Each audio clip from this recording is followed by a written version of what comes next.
Now we're going to be live on YouTube. I wonder if I should I probably shouldn't cut the whole intro out of YouTube.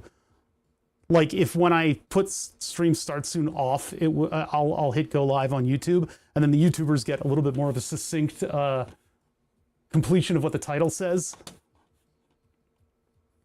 All right, I'm back.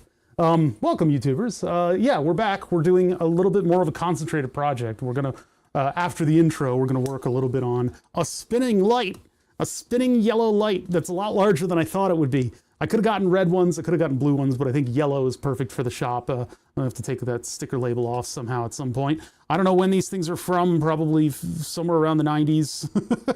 Who knows? But what I want to do is fairly simple. I just want to hook this thing up to not Tasmoda. I want to hook this up to Node-RED. And to do so, I need to make it into its own little wireless entity that is then going to be able to get on the MQTT server that I have. I run Mosquito, and I run it off of a FreeNAS server that has, what are they called again? The Dockers. It's got a little Docker thing that runs Mosquito MQTT. I had a viewer help me out with that. But yeah, we can stick this on a metal surface. It's got a big old magnet on the back. I could potentially put them on either side of the track light, and that way there would be something in the background that would light up, and we can make the shop lights all turn off and these things be the only source of light in here. I think that would be fun to do. The lamp is probably busted in this, and I think yeah, I'm looking at it right now. I might have a replacement lamp that's LEDs, but we might need to order one. Might need to order something. But I'll power it up with the power supply, and then later on I can find a wall wart for it, and we can just have this as an accessory sitting in the shop for when somebody raids the channel. We can trigger it for a certain amount of time, and that'll be an easy thing to do in Node-RED, and it'll be an easy thing to spin up on my already running MQTT service for my lights. And then, yeah, just the thing is, we just need to put a microcontroller in it, and since it's literally only flipping a switch, and maybe lighting up an LED or something to give it a status, we can use an ESP8266. It'll be a nice, simple, easy project. One stream, I promise. We'll see about that. Man, Tuesday's stream had me reeling. That was a lot for Bother to do. Wait, today's Thursday? Yeah. Do you have a siren? I don't have a siren. I don't want to copy what Sark has. Sark, the Mr. Sark, who's an old school G4 presenter, consummate showman, very fun stream to watch. Sark uses like an air raid siren, and he's got it low. It's not like as loud as a real air raid siren, and you know, it's a digital effect for when somebody raids and they go, oh, get in here, and everybody's shouting. It's a really cool effect. It's not me. I'm not going to do that. We will have the lights turn off and the sirens go on, and I can go, oh my God, we got somebody coming in here. That's fine. I don't want to copy what he, you know, I don't want to be the one-for-one copy. If I were to copy it, I would have a real air raid siren. And if I had a real air raid siren, I would get kicked out of the house. I would get kicked out of the neighborhood. The entire neighborhood would probably be able to hear that in here, because those things are not quiet by design. So if I got any iteration of an air raid siren, that would be enough to blow up my house. So I'm not going to do that. I'm not going to blow up my house. I don't necessarily own it. Yeah. In addition to, well, okay, so yeah, Tuesday, I didn't finish on Tuesday's stream because Haystack had a really good comment that made me go off on a rant.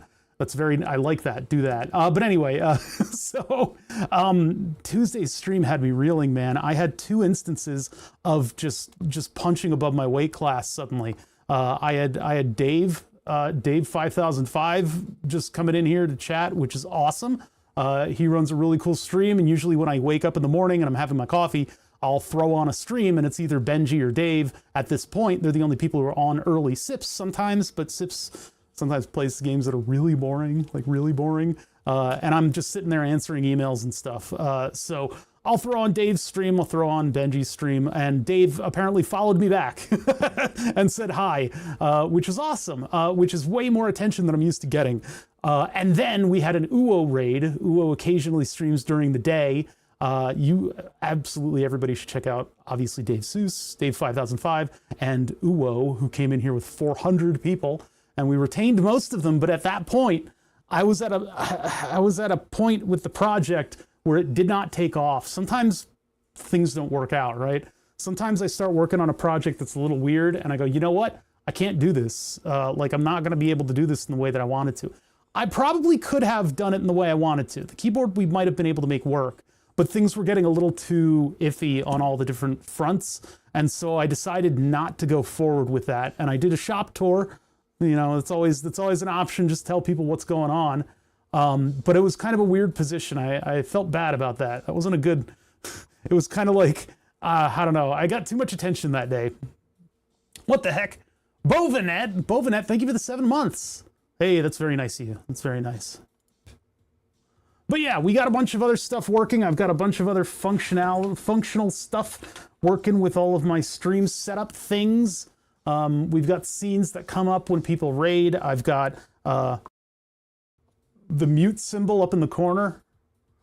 Some good things going on with Node-RED. That's one of the reasons I like your channel. Because just show it as it is and don't hide mistakes and failures. That's what I hope to aim for. Like I don't want to sugarcoat things. Like it helps highlight the things that I'm good at when I do get something right for once. But a lot of the time, you know, a lot of it is just the seat of my pants. I sort of start the day and I go, what am I going to do on stream today? I don't know. Usually there's stuff in the wings waiting, plenty of projects to work on for any degree. And I just try to keep the variety going. I try to keep it a little bit exciting. Uwo is really good at coming. You should, by the way, Almost Energy, you should check out Uwo. I can't stop praising the man because what he does is he does these easy projects that are like weird and he's able to complete them, even if it explodes. Like, and because usually it's like, let's put a motor in a hot dog and see if it blows up, and then it does. And so in one stream, you get all the beginning, middle, and end of a project like that. I think that's brilliant. It's something that I strive for, but in a lot of the cases, I'm like, we need to do something for me, and it needs to work and not explode. And so it takes me a little longer. A piss generator. Oh, Jesus Christ. I don't even want to know. I know there was the Beans computer cooling, et cetera, et cetera. Oh, here, we can just give a shout out right now. Let me just do that. Shout out. Ooh, whoa, slab. Bonk.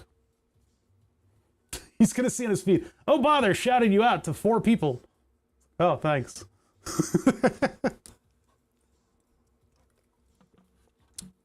Yeah, I have too many like real projects that I need to do. So, oh, it's funny. That doesn't show up in my feed. There would be a shout out to Uo's Lab, but this shows up on Twitch. Good enough. Good enough. You could also click on the emotes that Kisa's been leaving in chat, and that'll lead you back to him too. Yeah, that does almost, it's like 2 clicks. Click on the emote, click on the stream name.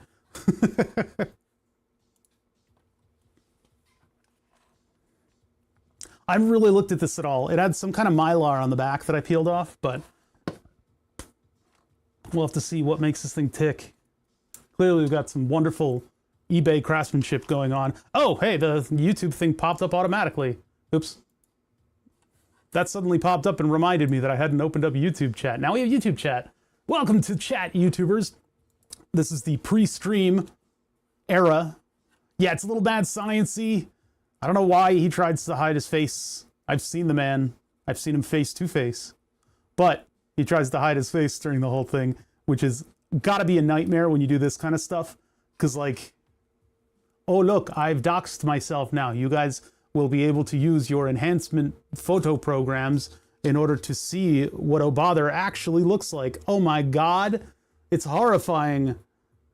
Because funny, yeah, if it's just to be funny, that's great, but I can't imagine hiding my face. That was the first thing that I was considering when I was like, I do a lot of these projects and I can at least be slightly charismatic, so maybe I should try streaming projects so that I can get that media creation bug out of my head. And so I was like, you know, I'm never going to be able to hide myself from reflections. It's just impossible. It is just impossible. There's no feasible way you could potentially censor what you look like in a setup like this. So I just show my face, or rather my beard. The beard covers most of the face. Maybe that's Maybe that's my elbow up on all these other channels. I don't know, stream, be human, you don't have a scandal where your face is suddenly... Why is there a gap right there? Oh, because that whole tile's falling down. I'll have to fix that at some point. Those are literally just like taped to the wall. It was originally because he didn't want people at his job to know he was fucking around on the internet, then it became part of the bar. I can't imagine what that felt like. That did not happen with my channel. My channel grew from nothing very slowly over the course of months, and it took a significant amount of time for us to actually partner. It was during a time when we didn't think it was possible that somebody that did projects like this could actually partner. Uwo, having observed from, I don't know when, hey, what's up, Madam You, how you doing? I don't know when, but you know, he came onto the scene and was like a goddamn meteor in terms of the amount of people that he was able to gather up and get on that channel. And then suddenly he went from, no, I still have a job, I'm gonna keep doing my job, to, so I'm quitting my job. I can't imagine what that's like. That had to be crazy. My streaming career came from me being fired from a medical device, see, I can't even get the title right. That's probably why they fired me. A medical device design company who I partied with the CEO at Burning Man a little bit, and he brought me in Philadelphia. It was my whole move back to Philly from DC. I became one of the transient people in DC. But I moved back after reverse engineering bombs and doing tracking devices for the government. I moved back to Pennsylvania, to Philly, and I went, man, I got this cool job in the city. And then they went, that CEO's a fuck ass and we hate him, so you're fired as well. Actually, it was because I messed up on one of our data gathering things, and I was already on the chopping block. So one little mistake, they pulled the plug. I literally looked up the requirements in PA for getting unemployment, and they said the job has to do this, this, this, and this. So I wrote a paragraph highlighting each individual thing subtly, but not too subtly enough, and just sent that into unemployment. And then I collected for a little bit. Type 1 diabetic, so I had to stay on Cobra, which bankrupted me. I was going to start looking at houses. That's back when houses were only slightly unaffordable. This is like before 2019. I was going to start looking at houses, and then that whole rug got pulled. So I was sitting around and I was going, man, I could apply to Lockheed Martin, but I hear all the engineers like hate each other there. I could apply to all these other companies in the area. Could try get in the rat race, and you know what? I wrote articles for Hackaday. I should be doing project stuff in the meantime, so we could just try this and see if it works. And so since 2016, I've been streaming on the regular, and we eventually got to partner, but it was a slow build. It's been a slow build the whole way. When I get the board back up, obviously things are gonna pop up again, right? I'll pop back on the scene and people will be like, ooh, wow, he's got a board with a laser on it, cool. Which we'll spend a little bit of time working on that in the near future. I keep saying that and not working on it. But as we sort of round out some of these side things that I've always wanted, like the raid lights, why did you autofocus? Why did you autofocus? Why did you autofocus? Why are you autofocusing? What are you autofocusing? What are you doing? What are you doing? Gotta go to setup, arm procedure. And then the Logitech camera no longer autofocuses. Perfect. Okay. It's subtle when it autofocuses, but in the middle of stream, what it'll do is it'll focus on my hand, and then it'll focus on the mat, and then it'll focus on my hand, and then it'll focus on the mat, and it'll go back and forth like that. And it's maddening. It's maddening because it doesn't really know what it should be doing. This thing is so cheap. I got these for like 20 bucks a pop. Probably 50 for the two of them, I'm guessing. Because they were like, one was 27, the other was different, I don't know. Probably more money than I thought. I'm gonna try not to think about it. There we go. I'm not gonna try to not unthink, wait, no. But yeah, these are relatively cheap if you buy them on something like eBay. If you buy them new, they can be pretty expensive. But I had to have the ones that spin. That's the important part about this whole thing. It has to be one of the ones that spins. So we're gonna pop this thing open. I don't know when this is from. This could be from the 70s for all I know. We're gonna pop it open. We're gonna refurbish anything that we can get our grubby mitts on, and hopefully we can get it to work again. It should be 12 volts. I tried to plug it into 12 volts and nothing happened. Yeah, I could have gone blue, I could have gone red, but I think orange is better. Kisa won't remember because they're a fetus. But over there at Burn the Subs, if you were around this channel in 2016 before Kisa was born, the board actually has little Spinnama lights on them. They're RC spinning lights. They're from Alibaba, and they've got a bunch of LEDs in a circle. And I actually had to turn the LEDs on their side because I didn't like the look of them. They didn't look spinny enough because the LEDs were facing upwards. And so if I faced the LEDs outwards, they looked more like spinny lights. But these little tiny RC spinny lights, and we have them on the board and on the axis itself. So the whole thing looks like a piece of industrial, like, you know, Half-Life-esque piece of industrial equipment. It's pretty cool. I like it anyway. Oh man, okay. Yeah, that was the last. I thought that whole group of people, and maybe they don't coordinate as much as I thought, but that group of people, for the one person that jumped in at the beginning of stream and I was talking to, the one that I was nerding out with, about rather, I thought that whole group just didn't like me. I thought they wrote me off because I talked in one of their streams with the partner badge. And these guys coming from YouTube and stuff, the one person that came in actually doesn't have the partner badge, but they have enough people to get it. They could easily get it. They just don't want to, which is very humble. It's very a lot of humility. There we go. But I jump into chats and I have the partner badge on, and that gets me attention sometimes.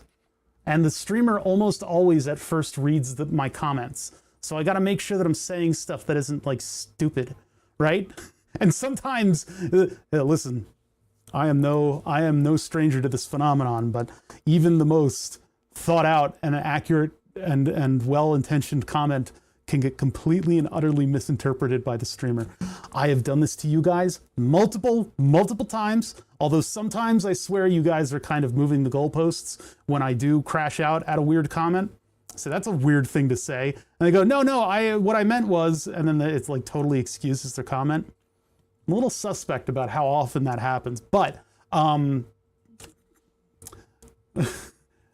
it be like that. Well, because I'll read it be like that, and there's 75 lines above that comment that contextualize it, and I'm too scatterbrained when I'm doing this stuff to actually see that. And so I gotta be careful about that as a streamer, because if I've got that little check mark next to my name, they won't just write it off. They'll read it because they go, oh, one of my friends is leaving a comment. Oh, it's not one of my friends, it's a random streamer that got partnered.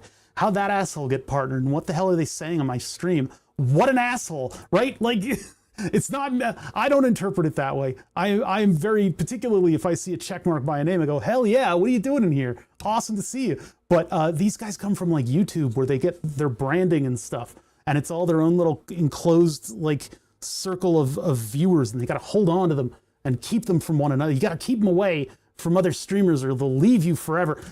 That's not how I treat Twitch, right? Other Twitch people don't treat Twitch that way. I just see it from some of these people. So I was convinced that they had written me off completely, right? They were like, this guy's an asshole. Don't worry about this guy. Who knows? Who knows though? I guess it happens. It varies channel to channel. But I have seen some of these streamers crash out about like emotes that aren't theirs in their chat. It's like, what the hell do you think emotes are supposed to be for? Right? It's like telling your viewers that not enough people have been subscribing. It's like, you guys need to do better. You need to subscribe more. It's like, that's disgusting. Like, that is disgusting. Streamer, I personally do not like you. That's healthy. That's healthy. It's healthy to be able to not like things. It is. It is. I've been too engrossed in some little fandoms around cartoons and viewing them like animals in a zoo. Like, ooh, fascinating. Look at this psychological breakdown, where they're like, you can't say anything negative about anything, and valid criticisms that are being floated are being attacked on like crazy grounds. Crazy, like not separating humans from art and stuff. What do we got? We got a very spicy fart indeed, and we have a 450 watch stream. It really does look like 450 watch stream. Look at that. 7. It's a 7 stream streak. They need to rearrange that a little bit. Could they please, like, I don't need to see the bits that they earned right here. Those could go at the end of the message. Like they do here. Redeemed fart, 2,000. 450. Oh, did we fund that fart? I think we put 450 bucks into that fart. Green alien dancing. Yeah, exactly. Crazy stuff out there. So I've got another one of these coming in the mail. And I also lost self-control. This is the running up that hill cover. I think it's coming up. Yeah. I don't know if this is the one. It's the oh no, that's something mornings. What was that one again? Pure mornings. That one is coming up. This one is the dun, dun, dun, dun. Yeah, it's that cover. If that's running up the hill, then that's what this is. I don't know that I should know these songs a little bit better, but I've got weird gaps in knowledge. Plus, there's dark spots in my brain, you know. So it's a mess. The streaking fart cycle is intact and healthy. Taking that completely out of context of my stream and streaming in general completely recontextualizes that comment. Placebo have a fart. Placebo say what? Is that like an academic insult? That's like something a bunch of scientists standing around and the one guy goes, "No, you can't say that to me. Aw, man." I had a moment of limited self-control. I bought an MC505. If you guys don't know what an MC505 is, you've heard an MC303. And actually, it's more likely that you have heard an MC505 because a particular Roland sound bank, which I'm not certain that that's exclusive to the 505, but songs that have that 1, 2, 3, that weird sort of sample, but it's like really low quality. Use it in Futurama's theme. That's on the 505. But it's a Roland groove box, so it does a lot of sequencing stuff. Name of the next band. What? Running Up the Hill? I need to control myself to avoid buying literal release of the Neo Geo. Here's the deal, though, with the 505. That'll allow me to do a lot more complicated sequencing. It's also going to be extremely frustrating because it's not that good of an instrument. It's pretty decent and it punches above its weight range. And so I think I'll be able to make some really cool stuff with it and then incorporate the modular synthesizer into it as well. The 505, though, is not functional. It's broken. There are facets of it that are broken. And so we're going to have to tear it apart and figure out what's wrong. And typically those are like the keypad matrix, the keypad and the LED matrix are really where a lot of that stuff comes up. It's usually, you know, wiggling and then it breaks. But maybe we'll find something a little bit more shocking broken with it. Also needs to be cleaned off. It's disgusting. It's coming from a rental place. And that was an instrument that was released in like 1998 or something like that. And so it has had years to exist on this planet and get completely destroyed by partygoers and cocaine spills and whatever the hell else. So we're going to try to repair it and hopefully we'll do good by it. Seems like the chat is in a ball-breaking mood today. Good luck. Where did you learn that? Where did you learn that? I don't know if they are or not. I guess time will tell. They haven't been particularly ball busting.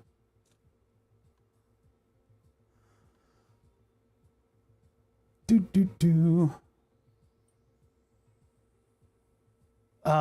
Neo Geo will just let me play the best golf game ever made. What was the golf? There was one golf game that Funhouse did. I don't know if you guys are familiar with Funhouse or not. Funhouse did this golf game, and it was just some guy's golf game. I guess they're, you know, probably obviously a famous golfer, but they would just like come in with this really low quality sample and say, you know, one time, and it would just tell golf stories while you're playing the game. It was maddening. Kind of an amazing game. I love stupid, terrible, non-functional games like that. That is a nut print. It looks like HAL 9000's lens at the scale that I get it. At the scale that I get this emote. Oh, this is way taller than the... Somebody's knocking at the door. Oh, it's this song, man. Open the door. Let him in. See that? HAL 9000 HAL 9000 from the famous movie, please, for the love of God, don't make a thinking machine. Don't make a machine that can think on its own. And then they all the tech bros went, hey, we made a machine that can think on its own. So like, I just thought that was HAL, but apparently it's Uo's nutsack. I have the privilege of never having seen his nutsack.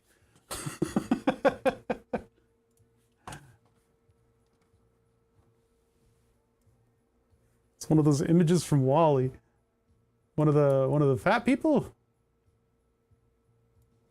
Sure, that can be arranged. No. No thanks, I'm good. I'm all right. I'm all right. You know, just out of curiosity. No.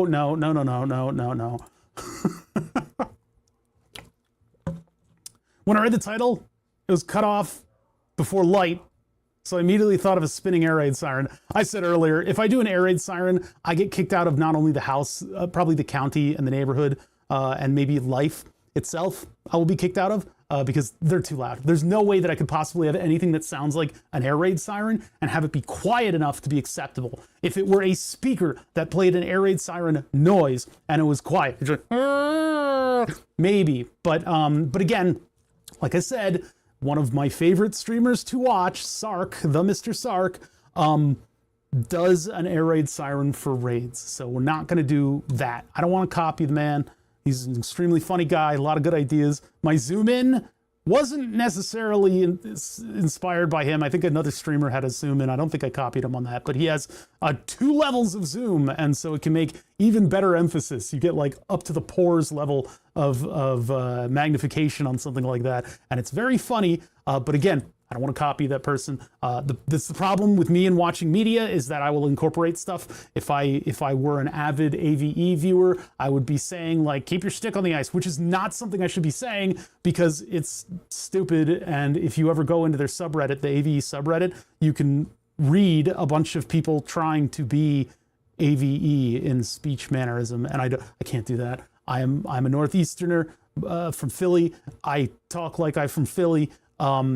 That's how I'm going to be. That's, you know, I'm not a businessman. I'm a business comma man. I don't know, whatever that guy said.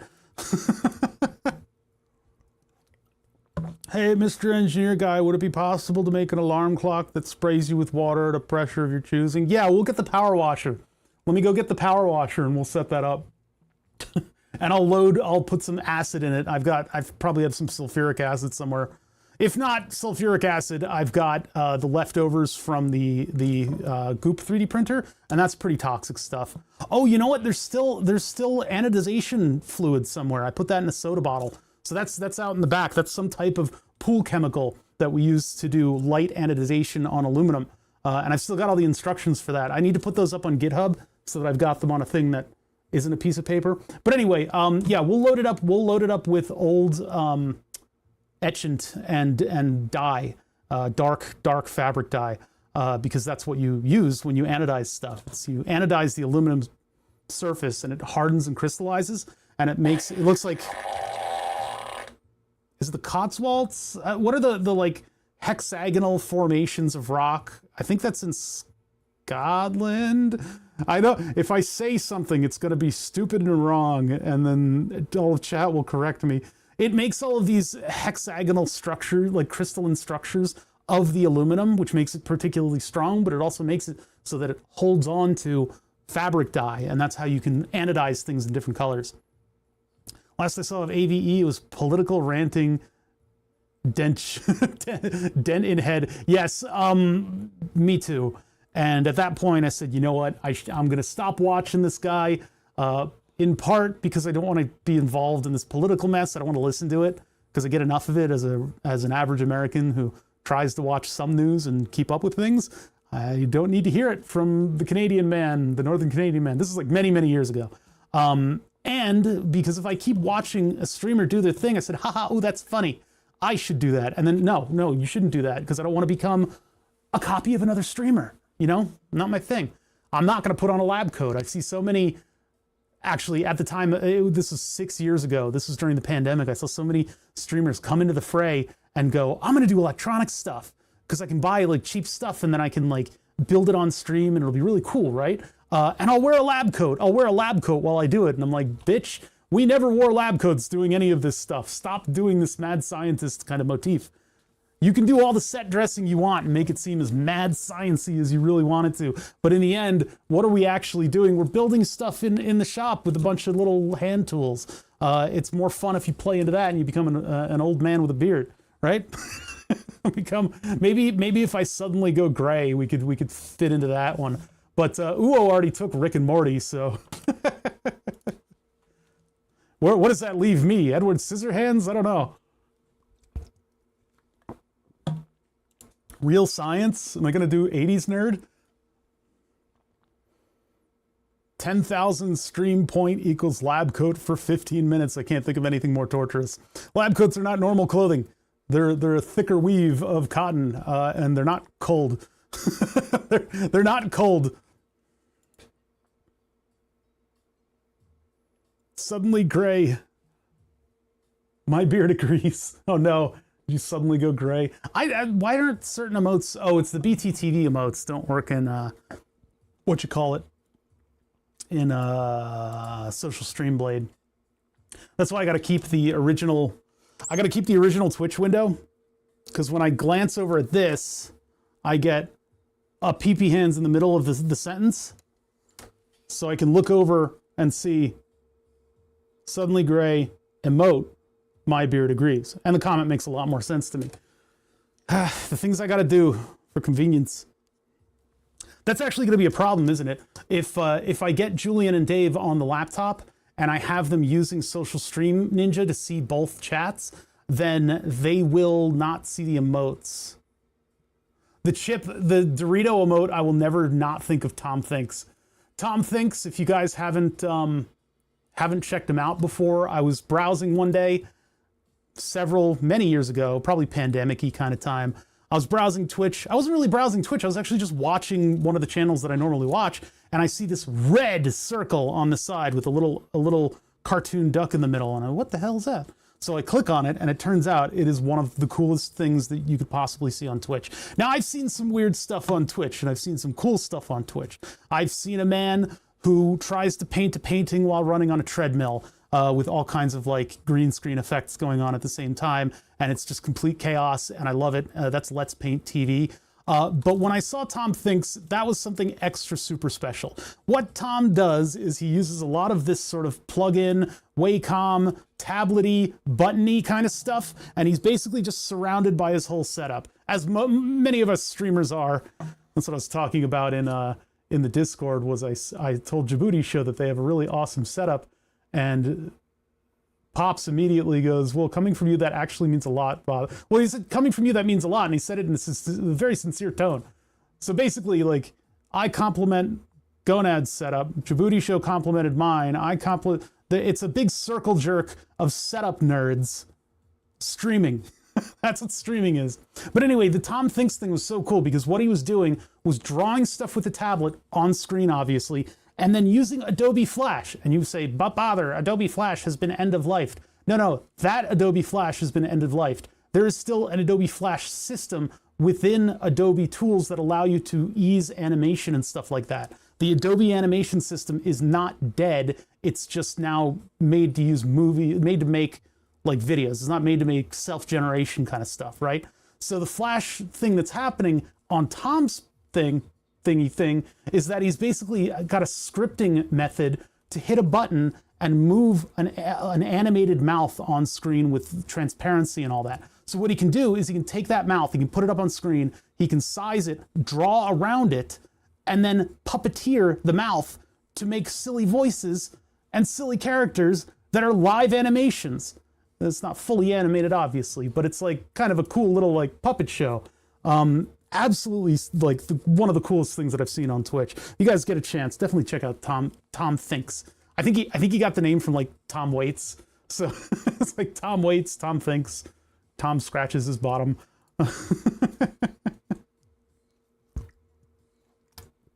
Newgrounds has an Adobe Flash Player fork. Yeah, end-of-lifing Flash, while, you know, progress is great and everything, once more, you know, YouTube has sort of punched animators in the gut, and Adobe has really punched animators in the gut, because they made this brilliant system where everybody was making internet content, and they were having a great time, and a whole new generation was learning all of the proclivities of animation and how to make things look good, sound good, watch good, and be funny.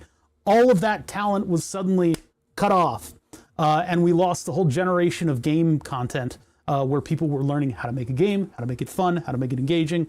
And it was starting to evolve into something bigger. And then Adobe said, we're done, bye. And then it all just went away. So some of it was shuffled off onto YouTube and you know, sort of recorded that way. And there's actually a project for restoration of a lot of that Flash stuff. And I guess Newgrounds has their fork of everything. But man, that was my whole generation growing up, man. We learned all that stuff. I never got into Flash animation personally. Oh my God! Code Rushed is rating with a party of 7. And if we were done the project and not only just starting the project, this thing would come to life and go wee-oo, wee-oo, wee-oo. Oh, it's good to see that actually the van thing actually worked. I guess it probably worked when Uwo rated. I just didn't see it. Code Rushed, how's everybody doing from Code Rushed? Fond memories of the Nito 1320 challenge game that was all Flash. I don't remember that one at all. I do remember the one where you're on a bicycle and then you like crash the bicycle and you have to get it the furthest in just a horrifying crash. That was a fun one. Yeah, we were just talking about some old internet stuff because Tom Thinks, another streamer who does essentially live animation, I kind of think of it as puppeteering, on Twitch. It's absolutely wonderful content, very hilarious, but they use Adobe Flash, and so the conversation veered into old internet stuff. The Nitto one was a drag racing game where it used the arrow keys to shift. I might remember that. I might remember that one. I'm not sure. I'm not sure. I might remember it. I think I played it once and went, and then moved on. Before tweeting meant something else. I don't think we said tweet that much before Twitter. Of course, tweeting itself was different back then too. It didn't, you know, you weren't able to like influence elections with tweets. Over in my realm, over in my electronical realm, tweeting was something that we were trying to kind of figure out. There was a chair, sit in an office chair, and every time you fart, it'll let a tweet out and say, hey, somebody farted in the office chair. That was a great time. And then you'd find like cryptic Twitters where they would tweet just like an alphanumeric code once a day. Like, what the hell? What does this mean? What is this? Is this espionage? It's something nefarious and dark, and we don't know what it is. I remember playing Newgrounds in the school computer lab. Oh man, the first school computer lab that I went to, we were on, actually, were they? Yeah, no, the very first was Apple II. Apple II, and it had the 5 1/4 disk drive. That was when I was in like early grade school. And then the first internet-enabled computer lab, the kid across from me, the really talented artist kid who actually makes children's books now, went to whitehouse.org, not gov. Whitehouse.org was a porn site. And he got in a lot of trouble for just going to that page. But he was able to. He was able to go to the page, but he got in a lot of trouble for opening it up. And meanwhile, I'm sitting there with my browser out in the open, going americaonline.com. How do I go to it?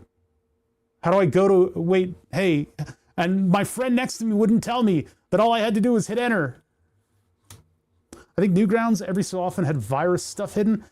Adobe Flash was a big vulnerability because it had to put a bunch of like scripts onto your machine, like things that would run things, and then Adobe would put in a new feature and people would figure out how to make that run something on your computer that was nefarious. All I ever got at school was punch cards. You got punched in the card?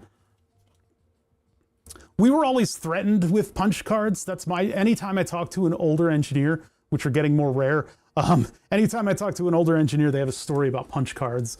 I'm sure that sucked, and I'm sure you had to number them individually and make sure they were all in the right order and that none of them had hanging chads. But none of my generation knew what the hell a hanging chad was until the election happened. Yeah, we just didn't deal with that technology.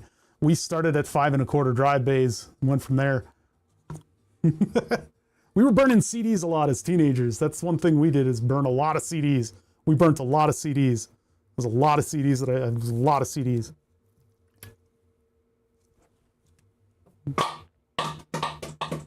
Willow's gonna grab that bottle and she's gonna make an incredible amount of noise. Those things are like little resonant chambers, and she likes to like dig on them and crunch them. You still burn CDs? Oh no, why? Why would you do that to yourself? Go buy a $40 head unit for your car that just takes a USB thumb drive. Don't subject yourself to the evils of CD burning.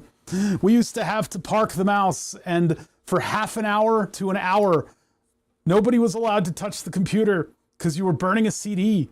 I have to listen to the greatest hits of Junglist 9000. I have a John B, who is actually on, John Beta is on Twitch. So John B, still going strong. Actually, I didn't hear about John B until college. It was the Flash era, the Flash animation era, that taught me about the wonders of John Beta. Was it though? Yeah, I think so. Reminds me I need to cut up the recording I have of radio stuff for my dad's birthday. Oh my God. That's dedication, man, to still be doing CDs. I burned CDs until 2019. When did I sell that car? I think it's when I got my newer, when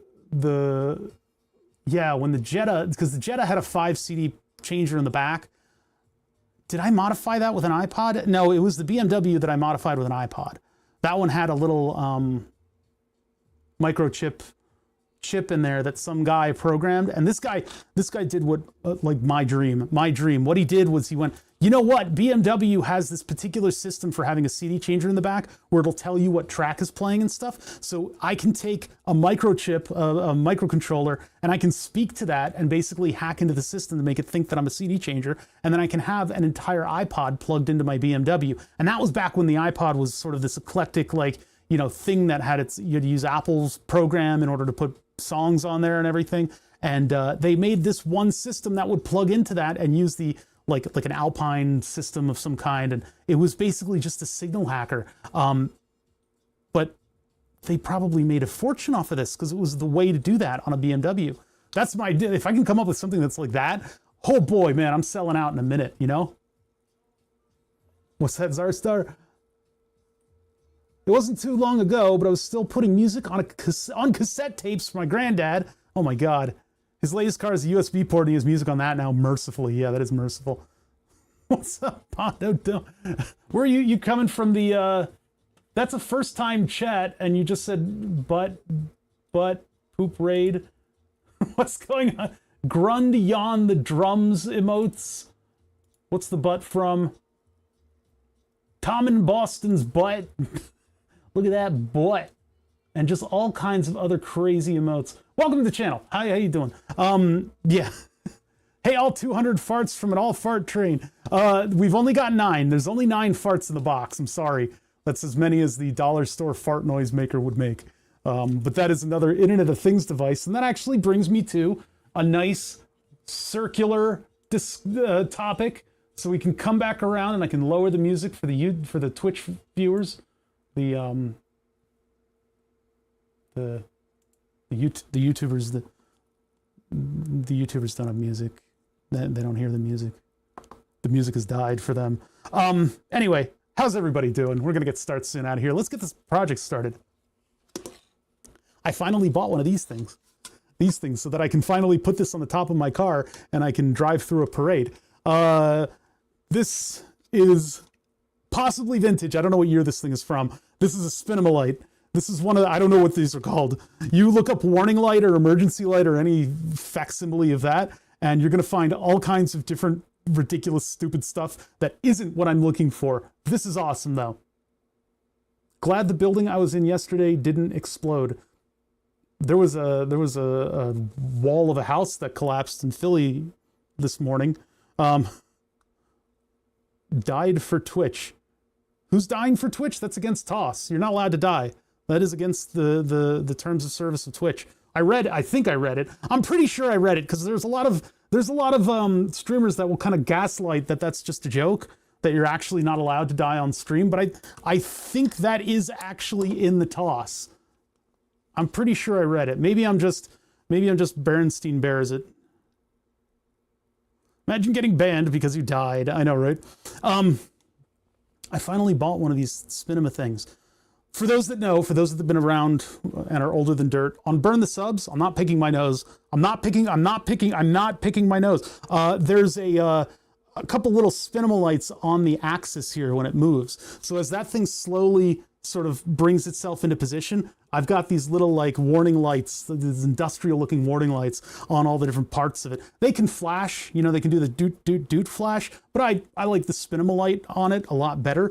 And so I was thinking, is that a headlight bulb for the middle? It's a basic bulb. It's one of the like common, we used to use these a lot in electrical engineering before I was an electrical engineer. Nowadays we use LEDs because they're a billion times more, well, they're a billion times easier to use and you don't have to worry about like coils.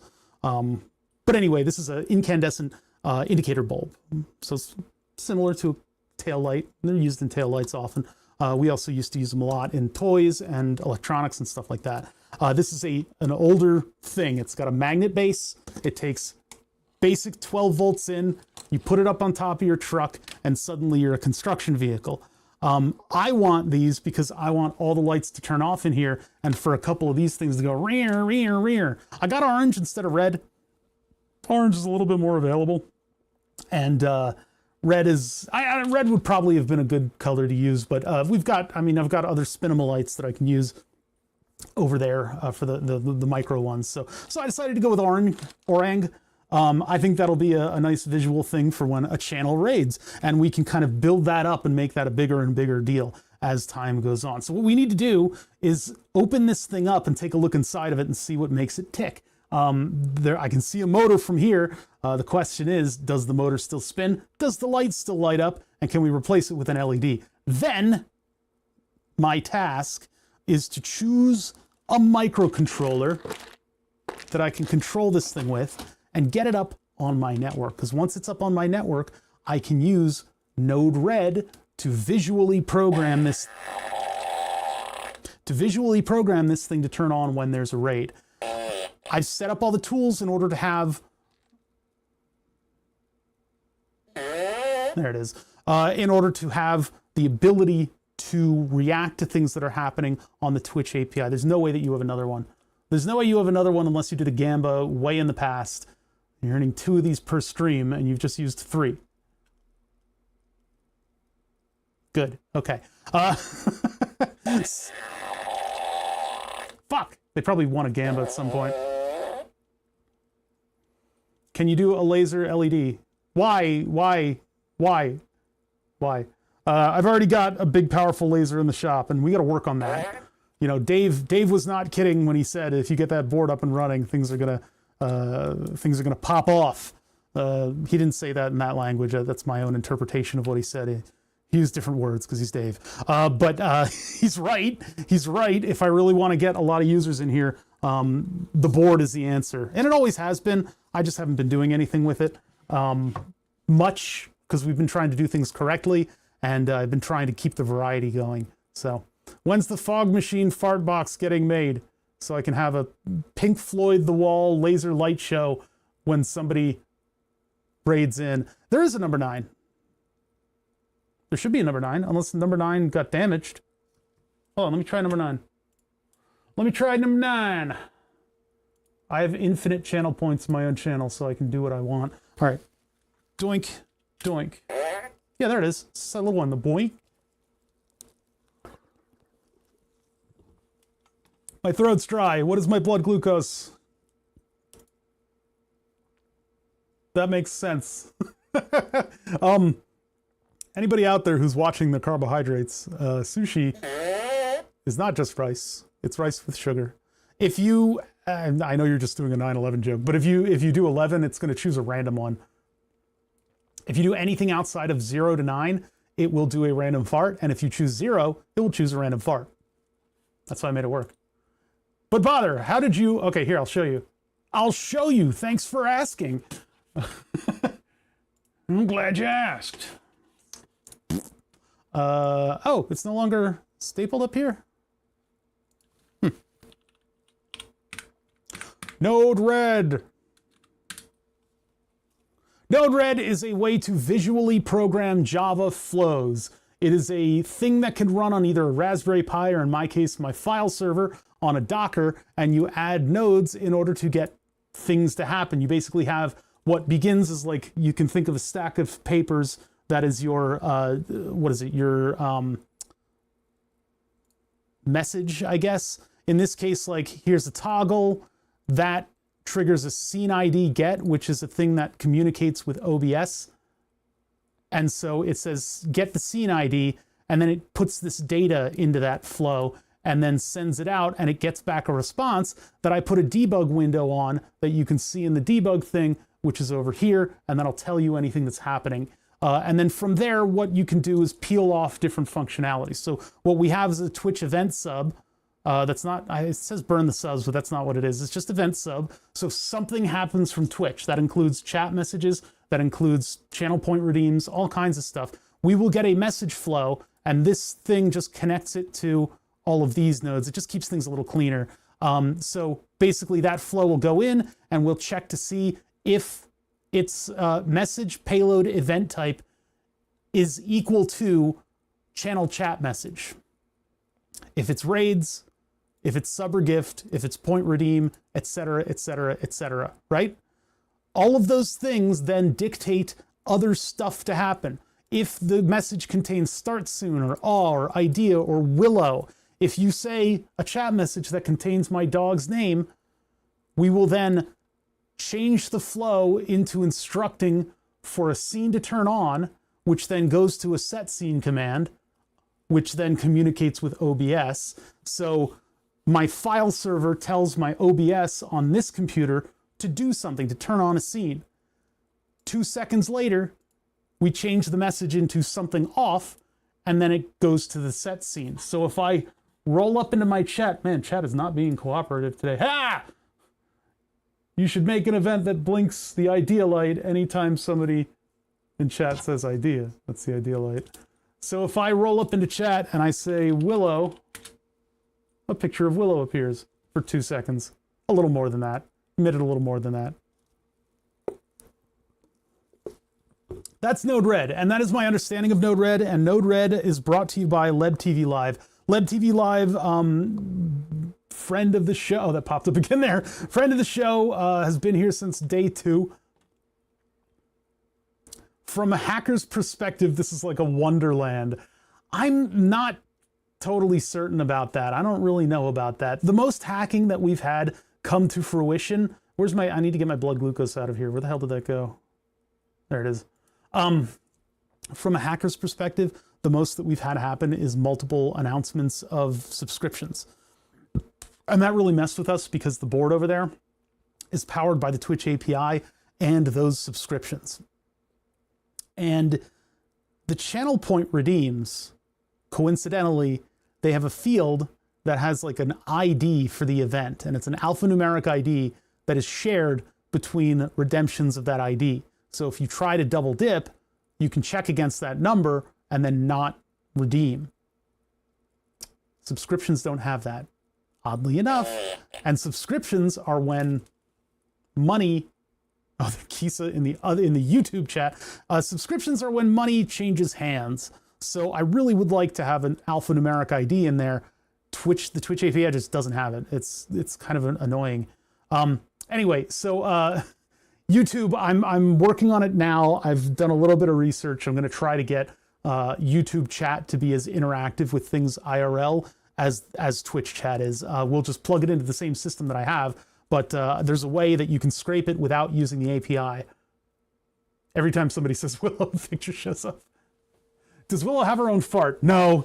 The fart box is it is a device that exists in meat space, and I know I shouldn't be saying meat space as close to Fartbox, but the Fartbox is a physical device, and it is a 9-fart sound noisemaker from a dollar store that we were able to hook up to an ESP8266 and turn into an Internet of Things thing.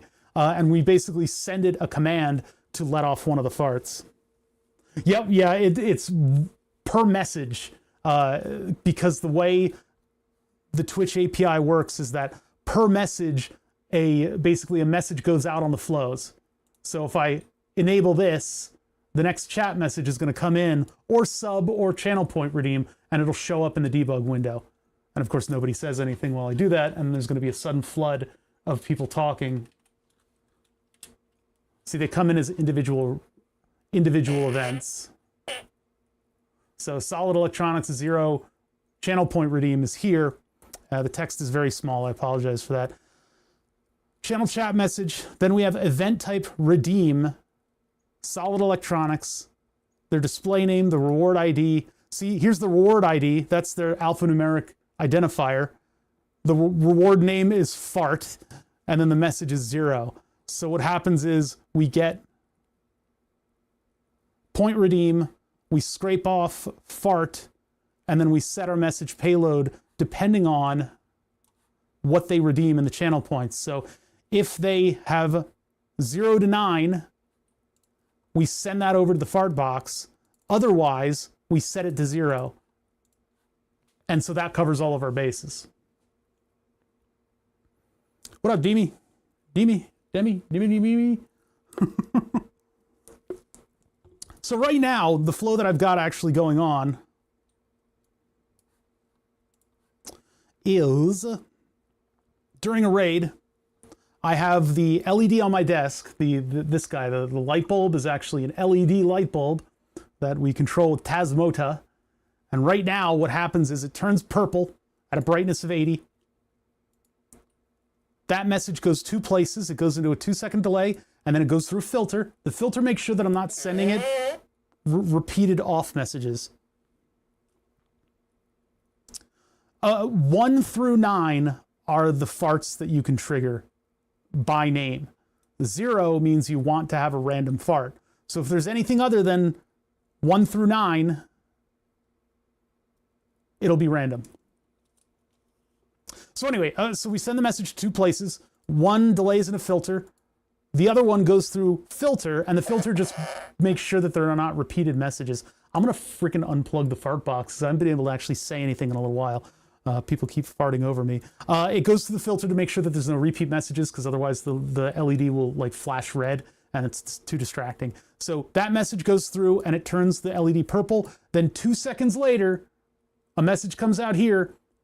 It gets changed into an off message, sent through the same filter and over to the bulb. So the bulb turns on for 2 seconds, turns off.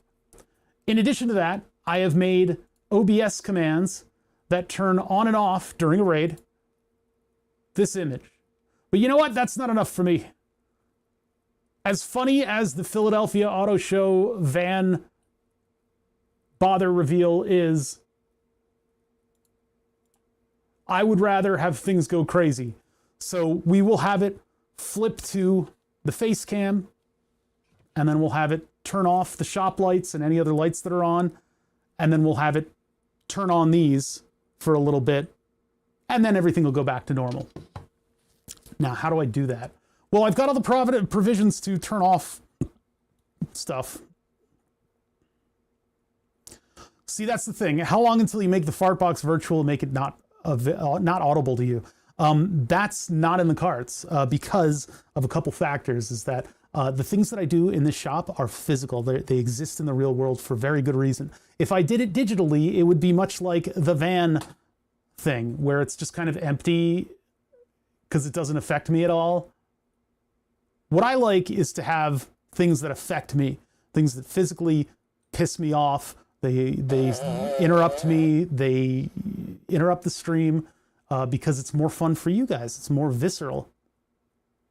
And you still won't notice when you get raided. I notice. I'm not like Rabaz. I'll raid into Rabaz and it'll take him like 3.5 hours to say thanks. And then I just get a quick like, oh, hey, brother. All right. But yeah, so it has to be like an event. I have to make it exciting. receipt printer and car horn.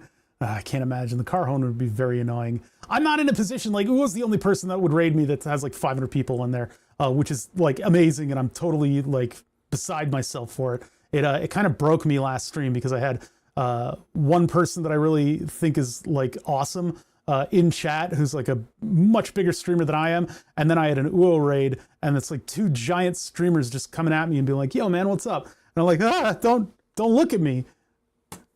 Yeah, every now and then Robert will read stream. He's the one that really needs to be sitting on a freaking car horn for all of his updates. I got to get some a few days ago, and I wanted to make the most of it by watching a VOD. Unfortunately, it was the mouse double click one. Oh, I'm so sorry. That was me laid bare in front of the internet for all that it's worth. Disgusting. Yeah, that was interesting, the amount of schmutz that came out of that mouse. Hey, it works though to this day. It works really well. I was in the Uwo raid. That's where I assume most of the, because I'm seeing a lot of new names. Listen, my stream is small. I get like 30 people sometimes. We're doing pretty good today. It's nice. I think Uwo's rating has breathed just a little bit of life back into the stream. This thing behind me, the board, the laser board, will definitely punch up the numbers, but I'm used to having kind of like a crew of people here. I don't understand the people who'd spend their evening with me. It's weird, but I know Clarence. Clarence was here earlier before the recent Uwo rating, and you used a bunch of Uwo emotes, so I'm clocking it in the back of my head. I know where you guys are from. But yeah, so cool stuff. I mean, it's really cool. Way too much attention last stream though. It's still before lunch here, you West Coasters, yes. Yeah, Kisus was a long time ago. Yeah. It's ironic too, because this raid was a Minecraft raid. You didn't even have most of the engineer audience. I need to be streaming a little further into the evenings, and that's hard to do because I have to take care of parents and a dog. Automatic failure. I blame Djibouti Show for introducing your stream to me. Dude, yesterday they were so nice. They were talking about some issues that they were having with their setup and how dirty their green screen has gotten. And I was like, you guys have like a sick setup. And they were like, or at least Pops was like, coming from you, Bada, that means a lot. And I'm like, it's like, oh my goodness. Yeah, you guys can all get into your little Uwo circle jerk. That's fine. Okay, so there's a couple things that I want to do to this light.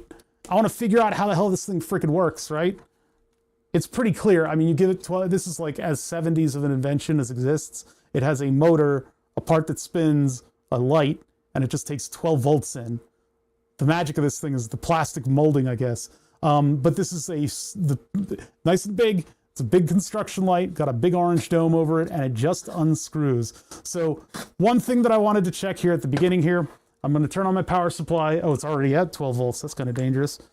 Power supply's at 12 volts. I don't know if you guys are familiar with this teaching moment device.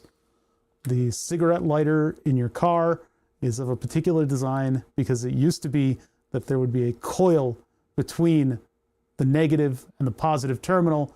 And when you push that in, it'll heat up the coil and pop out. And then you take the thing out and you put it on your palm and you get a really like terrible burn from it. Or you light your cigarette with it. But we're not smoking in cars as much anymore. So this was done by the previous owner. But one of the things that I was going to show before the front fell off, I hooked this thing up to 12 volts and nothing happens. What's wrong? Typically, in your car's cigarette lighter adapter, the first stop is a fuse. That's not how this one was made. Wow. That's unique. Usually you'll have a fuse that sits in the barrel of this thing, but this is ungodly cheap. So yeah, we're throwing this out. I probably got a scar from doing that when I was 10. I mean, I think I got like a tiny burn, just a little tiny burn. I saw a picture of one of those recently, and it was like a coil burn. It was an actual spiral on the hand. Horrible. Safety third, that's an old Mike Rowe. Speaking of crazy people who do stuff like this. That was maybe it wasn't just Mike Rowe. It might have been something before him, but Mike Rowe, I think, said that on his show, and it was about if safety's first, everybody ignores it. So safety third. So people actually pay attention to it. I don't know. It was some weird justification for saying safety third. 12-volt cattle brand. It wasn't a cattle brand. Cattle brand is like a taser. Or no, brand. Sorry. It's brand and pod. Brand and pod. What is my brand? I have a podcast. These will cut all the way through all the wires because there's a lot of wire here. I just got to use them gently.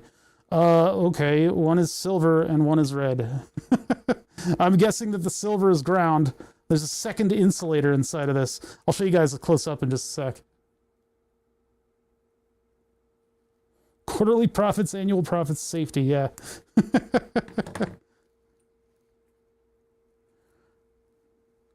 The body can't live without the mind. The mind motivates the soul. So double insulated for her pleasure. Double insulated, and one is clear and the other one is red. I'm under the assumption that red is probably going to be our positive lead, although does it matter? We have a universal... Okay, you can't see that. We have a universal... Oh, this needs to be calibrated. I need to calibrate my microscope. Yeah. Setup. These are... The Stream Deck over here has buttons on them where I set up these algorithms, these sequence of events that get these Logitech cameras to look good. Because if they ever come after me about my health insurance, I can prove to them that nothing in this shop is worth anything and that I can't turn around and sell it to suddenly make $10,000 and price myself out of my health insurance, which is just an absurd thing, but it happens to people. Totally absurd, because when you make $10,000, you still can't afford health insurance. Insanity. You might be able to afford food or an apartment, not even. System sucks, man. All right, anyway, hook up to this. This actually might come to life. And we'll be watching the thermals too, because I think the wires might heat up, because I don't think these are going to be able to take the current from that motor. Well, let's find out. 3, 2, 1, go. Whoa! Oh, it's kind of loud though. It's kind of loud though. It's going ringer, ringer, ringer, ringer. Wow. Okay, crispy in the dark. Was that one still on? Oh yeah. Let's summon the police. This thing is a little loud. $10,000, food, gas, RAM, pick 2. Yeah, I know.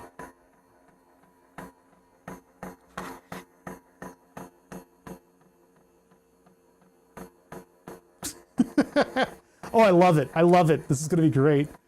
Wee-hoo, wee-hoo. Let's summon the police. So I'm going to have to clean this off too. But that'll be great for a raid. I mean, the noise is... I don't know if you guys can hear it, but it's like... It definitely sounds like a slot car.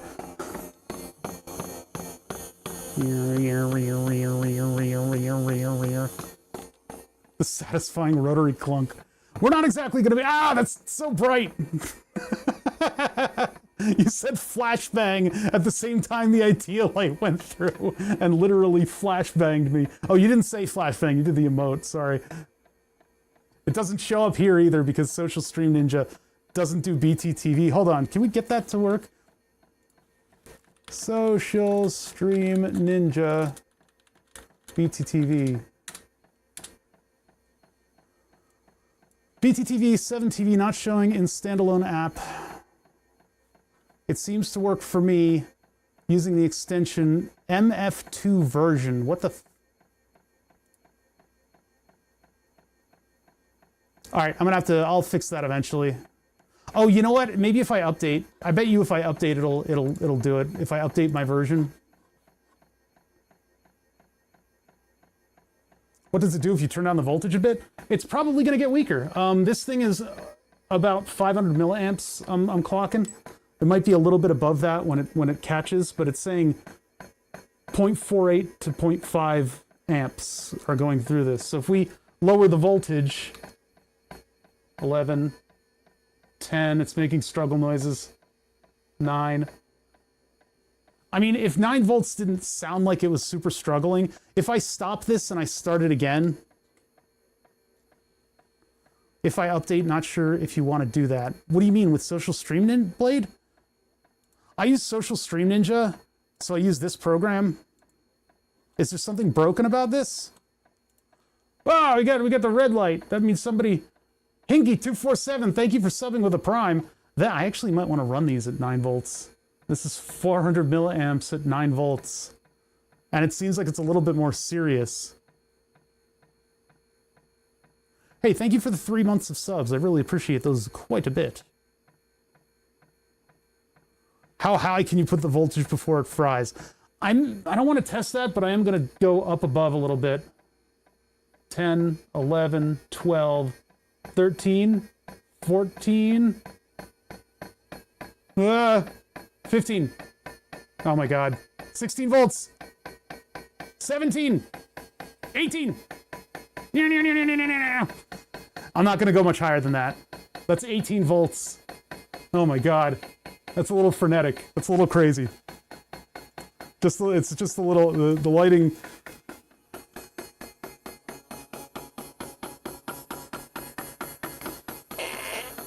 Oh my God. Oh, I'm smelling electrical heat. We're going back down.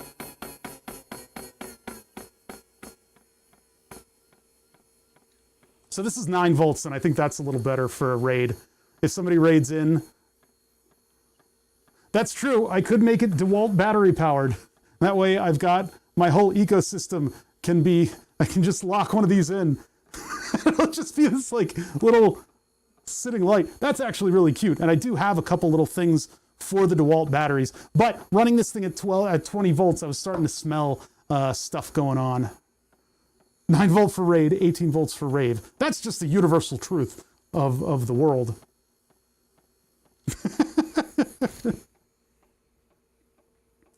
Safety officer here.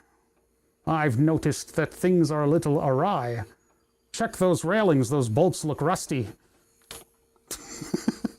No, I'm gonna have 2 of these. I have the other one coming in the mail today. And we're gonna make these into an Internet of thing, one of my things in the shop that will respond to a raid. And so the birthday girl tag, finally, I will be able to put these in random spots on the desk, on the ceiling, on the wall. Actually, on the wall, like right there, would probably be a good spot for one. As long as I have metal behind it. These have a big magnet on the bottom of them. Then plug it into a little wall wart, like a 12 volt wall wart. And whenever there's a raid, all the lights turn off in here and these things will go crazy. I'm not going to set off an air raid siren because it's too much like other streamers. All right, so turn my lights back on because we're going to open this thing up and see what it's like inside. There's the desk light. And I can turn on all the shop lights at once. Doink. There we are. And now my cameras are eating good. We can finally see details again. These Logitech webcams have tiny little lenses and tiny little sensors, so they love light. That's one of the reasons why my stream looks better than a lot, is because I've got a giant light on my ass at all times. And on my ass. And on my ass. Right there. See that? So many lights. You see how I'm sort of shielding you guys from this giant blast? I'm doing a piccolo. Dodge! That's the magic of my stream, is that I've got a lot of light going on here when I'm streaming. See, I'm absorbing the flashbang into my fragile cells. I'm curious if you'll be able to silence them. If I really wanted to, I would be able to do that. There are some techniques that I could deploy in order to make quiet motors on these, but I don't think it's going to be necessary. I can get a small 3-phase motor and then get a small 3-phase motor driver that would be quiet. I could do a stepper that's geared to quiet it down. The electric company loves you. These are all LEDs. It shouldn't be that much light. I really advocate that if you want to get into streaming, you have to, and you're going to show your face, even if you're going to use a green screen, you should know a little bit about, what the hell scene is this? You should know a little bit about lighting. It's really, really important to learn 3 points of light, how to use a diffuser. There was a really good, one of the guys that made that, what is it, the slice of life anime game where all the girls are on drugs. It's like Class of 99, I think it's called. One of the creators of that had a bunch of very old YouTube videos where they talk about becoming a voice actor. And they have some really good stuff about lighting on there too. I don't remember the channel name, but they're really good tutorials. If anybody's interested, just catch me on Discord. I'll let you know. Miguel Oz, thank you for subbing for 73 months. That's awesome, Miguel Oz. Thank you so much. One of the interesting things about lighting is where's your light source and where's your diffuser? Because if you move the light source away from the diffuser, you can have a much larger diffuser and it doesn't cast shadows at all because it's coming from a huge area. You're lighting from a very large distance indeed. I, of course, had to compromise. And this is just like one of those bags that you throw over the front of one of these GVM lights. But these are all LEDs, so the light itself is not terribly warm. I mean, you can see on thermals there's a little bit of heat coming from it, but I get a lot of light out of it at not a lot of electricity. One day I'll have money. These are the cheapest throw lights that I could find at that size. What's the wattage? The what? The wattage? The what? The what?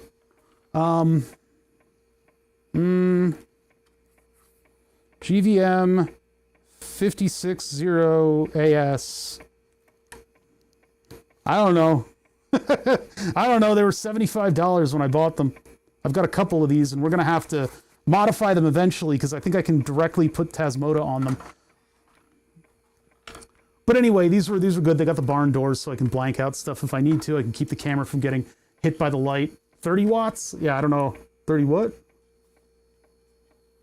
Lower this one. We had to bring this up a little bit for the milling machine. All right, so let's take this thing apart and just take a look at it. See what's inside, see where the heat is. I guess I can just do that right now. This thing just unscrews. I noticed that there were little broken thread things down here. I don't think this is explosion proof. This is barely a step up from being a toy. So I mean, like, it throws some light around. You can see it kind of casting its light around. It's 12 volts and this little motor is definitely not happy from the shenanigans that we've put it under, the shenaniganery. Why is the bearing surface becoming so hot? Why is that so warm? Oh, probably because of the lamp? It's surprisingly simple. It doesn't even have a rubber cap on the motor itself. Part of this interface is why it's so loud, because it's just this cheap-ass piece of plastic. Isn't that weird? People would rely on this for safety? Even moving this thing away. Oh, look at that. It's got a spring. Oh, it's spring-loaded. Oh. So there's a... It's not... Okay, so you say, oh, it's spring-loaded, so it probably has a coil spring that's pushing up against the side of this thing here, like one of those like little coiled. No. It just has a big, normal spring sitting under the left side of the motor, pushing up on it. Like a capstan roller tape on a deck.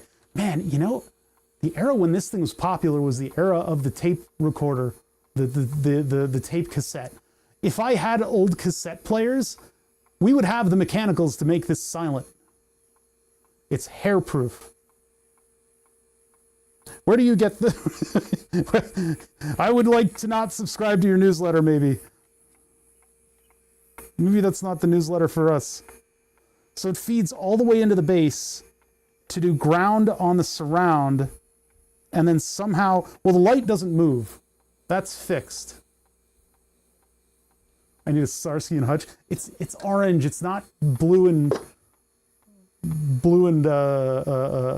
red. Jeez, where's my brain? Yeah, it might be a cassette motor because it's this compact little motor. So like, yeah, I could go blue in the face, putting all kinds of wonderful mechanics behind this thing to make it quiet.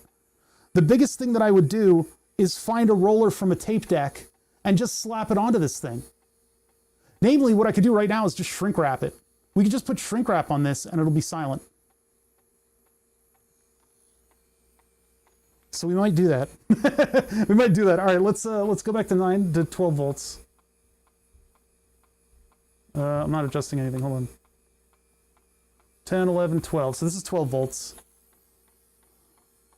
So that'll give the motor a little bit more oomph. This is a universal motor. It's probably brushed, and it probably just has a rotor that just has coils in it like this, spinning around. We've gotten these motors up to 50 volts before they blow up. It's really that rear bearing that blows up, and it's either going to be plastic or metal. I don't know which one this will be. We're not necessarily going to take it apart to that level because it's got pins that are holding it in, and this is made with such rudimentary technology that I don't know if I can take it apart and put it back together again effectively. Hey, Wonky Robot, thank you so much for subbing with for 2 months. It's very nice. Wax the plastic slightly. It'll increase friction and reduce noise. Yeah, I mean, I just think like a piece of shrink wrap over the rotor, as long as it holds on well enough. Hope all are having a wonderful day. Anyone who's not suffering from a seizure right now is probably having a decent day, but the rest of us are seizing. Let's turn that off before we set off a bunch of people. So does that come off? This is actually slightly rubbery. There is a slight rubberiness to this wheel. You can see it's been worn down. Yeah, so we've got a rubber wheel. We have just a metal motor shaft. We have the least balanced rotate-a-majig in the world. Oh, I see. Is it being held on by this bolt? That must be holding on in some degree. So I don't know what there is. I don't know if there's much that I can do here. Although the whole base is getting warm from friction. That's pretty impressive. Or actually, I think it's more that it's getting warm from the lamp. So it's just one of these little sprung lamps that you'd find in like a car taillight. Oh, and it broke. Oh no, that's just the contact. And I actually recently dealt with one of those in my bathroom fan. Oh no, never mind, different model. Different model. But you can buy LED equivalents, so I'm going to buy an LED equivalent for this thing. What is the voltage on this thing? I don't know if this thing will do 12 volts or not. Also, I can't get my hand in there while I'm... what voltage were you? This might have been 120 volts, actually. So let's find a light that we can replace that with. We'll use the lamp for now, but I want to replace it with an LED, just so it has a little bit more punch to it. What are these called? These are a particular size of socket, so we're going to have to search that up too. I can't believe this thing worked. All right, let's see. So we're looking up Steph.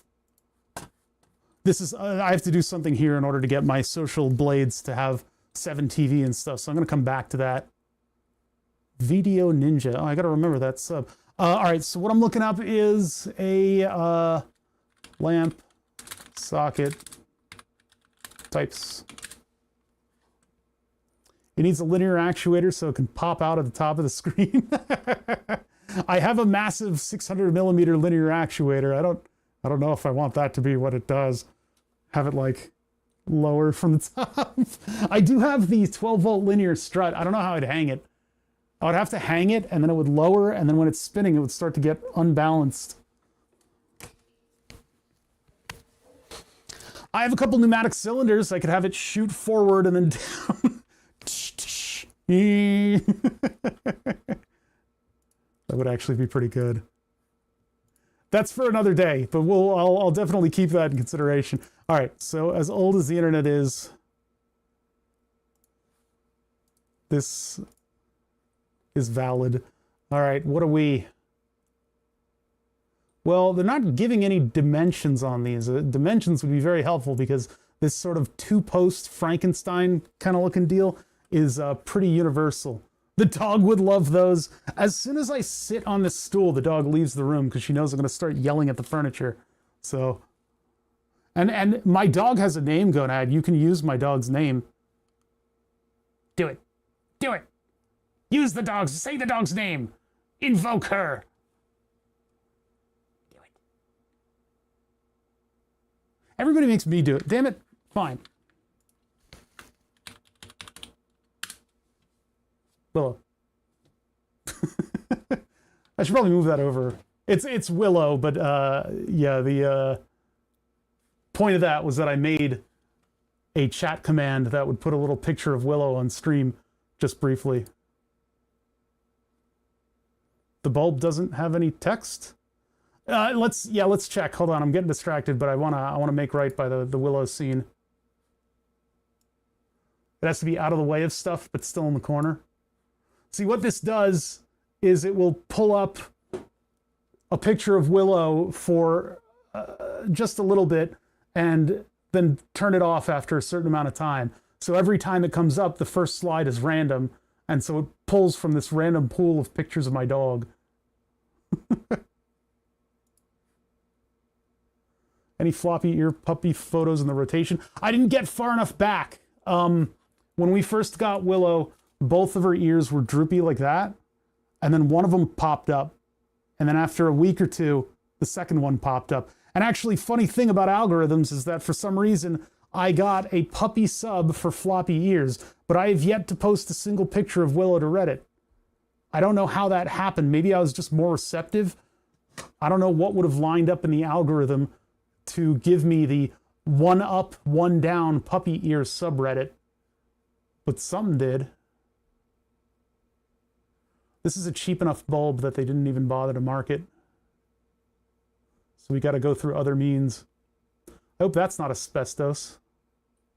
Whatever the hell that is between the light and the... What is that? That's some kind of glue? I thought you lost your Reddit account for 1 year, and then I got it back, and it was subbed to all kinds of pornography.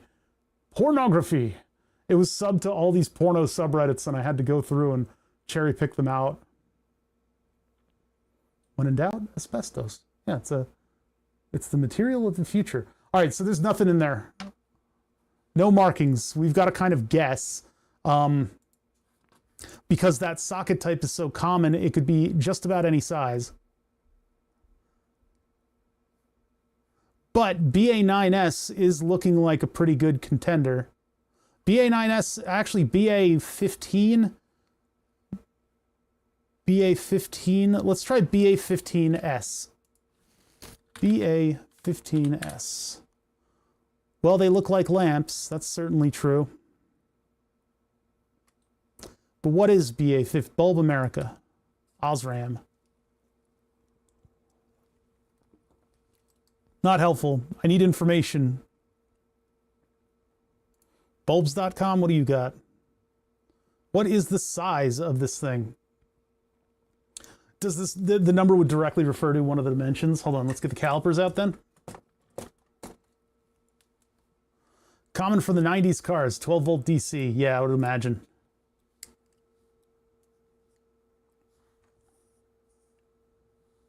So 15 millimeter in freedom units, almost 0.6, 0.5925. So the BA, what are our,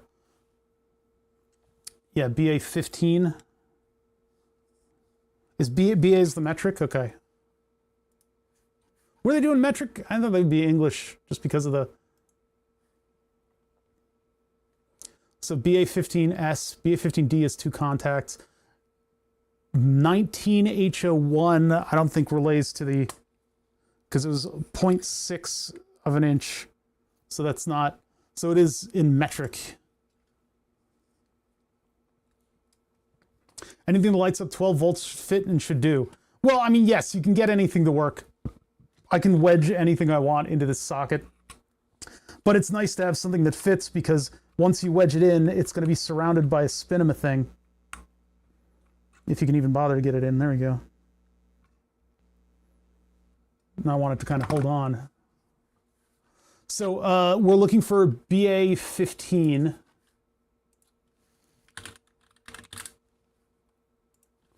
BA15 LED. So I'll probably pick up one of these 4-packs and just be able to throw something in there. 15S. Nothing too crazy. I just want some light that'll get tossed around the room, basically. But it stays stationary, so having them surround is probably better because it'll create a weird pattern if there's like breaks in the light, like with this thing. whatever the hell that is. This weirdo. That looks like, kind of looks like AI text a little bit. Bayonet. What the hell? What it, huh? Oh my God. Actually, this was $16. Are you kidding me? No, no, no, no, no, no, no, no, no. No, no, no, no, no. No, we're going for the cheapest thing we can find. Just something that lights up. I could freaking put my own LED on there if we were going to pay that much. None of these are legal for public road use. You find you a cop that cares about that. There's your challenge. Find a cop that gives a shit. None of them care. They'll probably beat you silly for asking. Officer, is my taillight okay? Shut up, kid.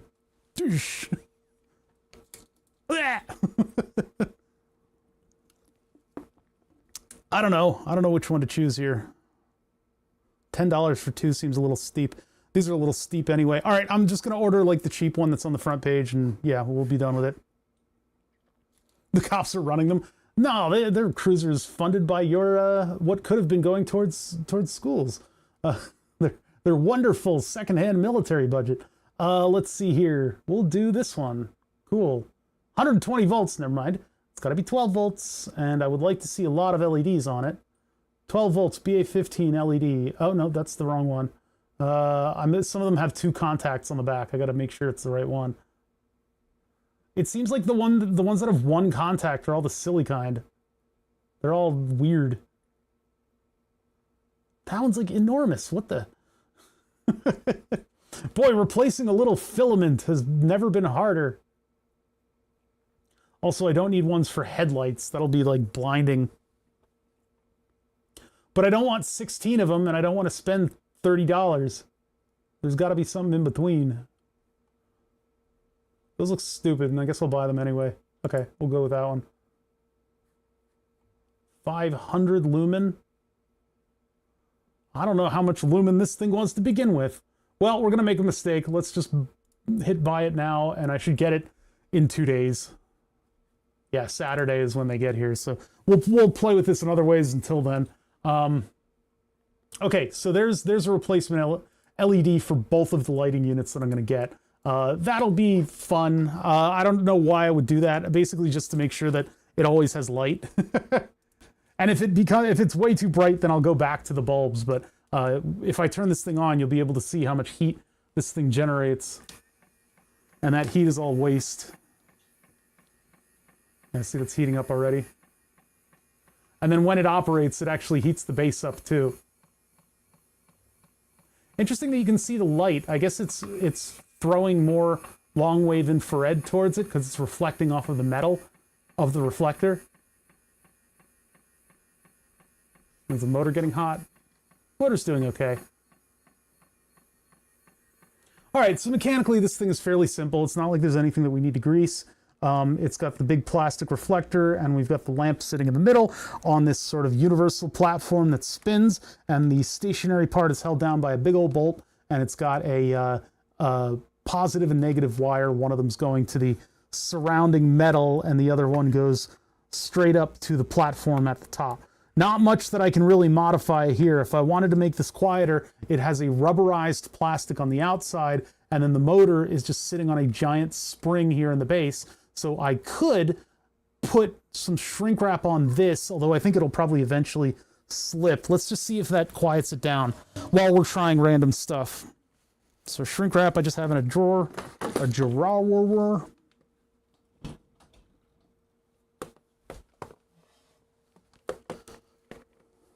Anything that lights up at 12 volts fits and should do. Should need a small light source to match the filament, so the splash pattern is nice. Yeah, that's the thing is, the one I got might be a little tall. It looked a lot like this one actually. It might be a little tall for the fixture, and so we'll have to take a look and see if that if it works or not, if it gives us the pattern that we want.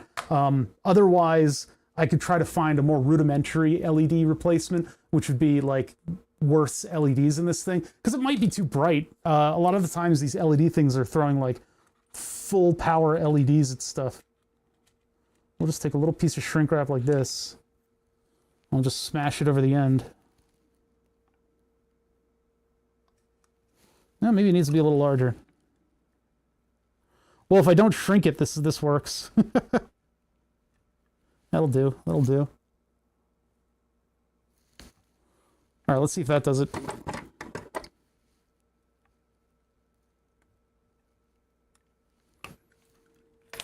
And if it gets hot, it'll shrink. Didn't need to be shrink wrap. Could have just been rubber. These are fixing to short out.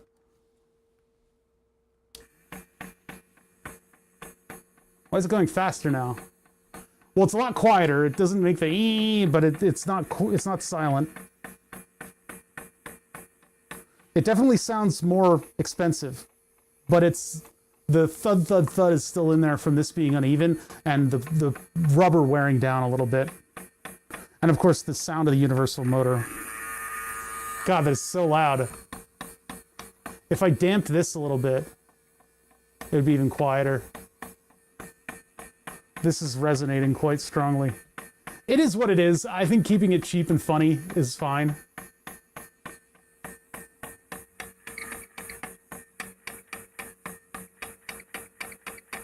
Well, now it's making a squeaking noise.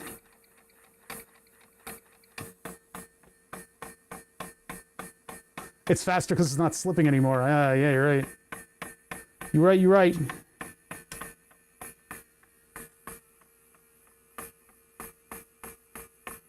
I mean, there's not much else that I can do mechanically to this. The noise is half of the appeal. I think so too. I think I'm sort of starting to come to that conclusion. It could have been, there could have been a roller on this and it broke off.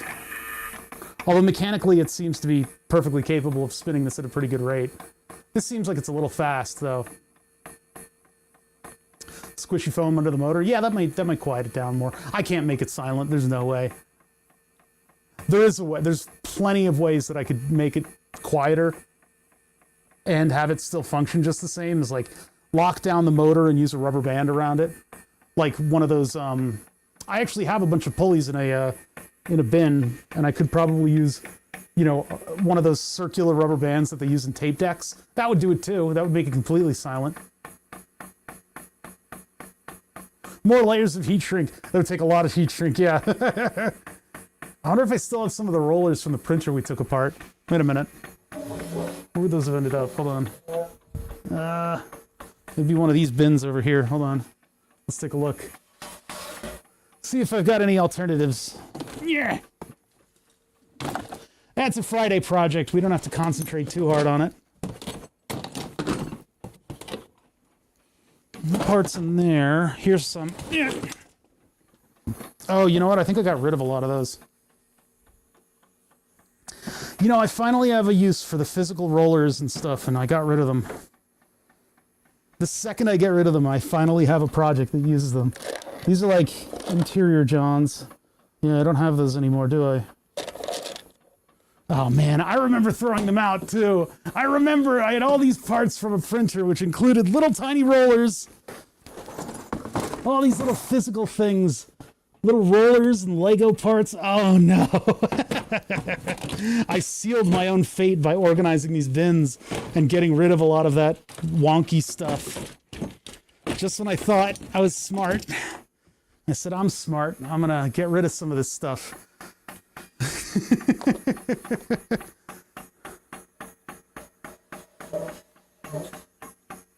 It's comically fast. Let's see it spin at 18 volts. Oh, geez, all right.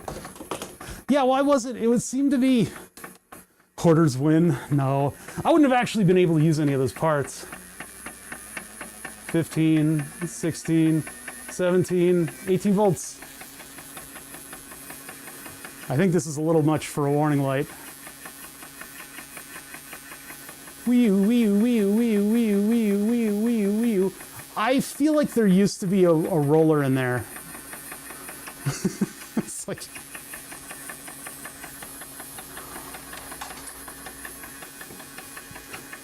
I do not know why it's so difficult to work on projects at this desk. This is a perfectly fine setup. You should be able to see what you need to see. Yeah, this is a visualization of anxiety. There's a warning light going off, and I don't know where.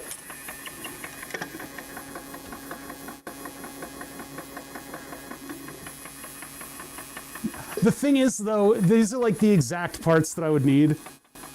These are like exactly what I would need in order to run this thing off of rollers. This motor's getting a little warm. Actually, it's not that bad. It's drawing 600 milliamps, though. Yeah, you just have to view the desk one part at a time, and you can see it perfectly. My wife just busted at me laughing at my PC while looking at a light bulb. Listen, we're simple creatures, all right?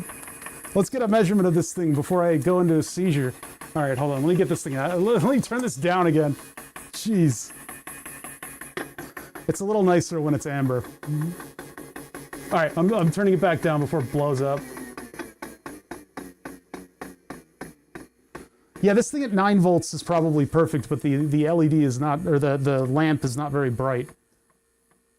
But it is a much better rate. I have a feeling there was a rubber roller on the end of that motor that just popped off and the thing still worked because it was built so simply. Turn the lights back on. The problem is I no longer have rubber rollers. I had a whole bin full of like old printer parts, and I have a feeling there would be something in there that I would be able to swap in. Don't have it anymore. I could 3D print a plastic roller that would go on the end of this thing. Because yeah, that would slow it down at 12 volts. All right, let's turn this thing off because we're gonna get into the microcontroller now. So now I need to spin off either an ESP8266 or some other microcontroller that can connect to Wi-Fi. Okay, giant truck just went by as I turned that thing off. It's like right when I turned it off, the entire outdoors decided to growl at me all at once. Definitely don't need the cable, so we're going to be replacing that, if we can, with some kind of like a barrel connector that I can use with a wall wart. And then we'll have 12 volts coming in, and because of the way this thing is presented, we got a nice little space right here where we can put all of our electronics. This is beautiful. Beautiful. Yeah, this will work out nicely. Oh, look at that. There's like a little ingress right there. And I guess that's to keep the wire out of the way, but all we need to do is power up these two wires right here with 12 volts, so I can put a terminal right there, and basically all the stuff that I have in this bin will be relevant to what we need to do. I can make it Tasmota or not. I'm not sure which one I want to do. I could use up one of these Wemos D1 Mini Pros, because those have various types of ESP hardware on it. And this is actually probably what we saw in the sunglasses, is a, what? Oh, why laugh at mini lights when one will do? Like, the Wemos D1 Mini is pretty obsolete at this point. This is one of the more advanced ones. These aren't, like, your RP2040s or your Pico Pies are going to be a little bit better at the stuff they do. These I got relatively cheap, but they do have an onboard antenna. They also kept the antenna socket soldered in, but they don't have the 0 ohm resistor leading to it. So if you wanted to use an external antenna, you would have to switch this thing over. But this might be perfect to just put on a little perforated prototyping board and use basically one pin to set off one of my motor things. Is the magnet from a microwave? It looks familiar. Man, it is just a big, like, powdered ferrite magnet. That's all I know. I don't know if it's from a microwave or not.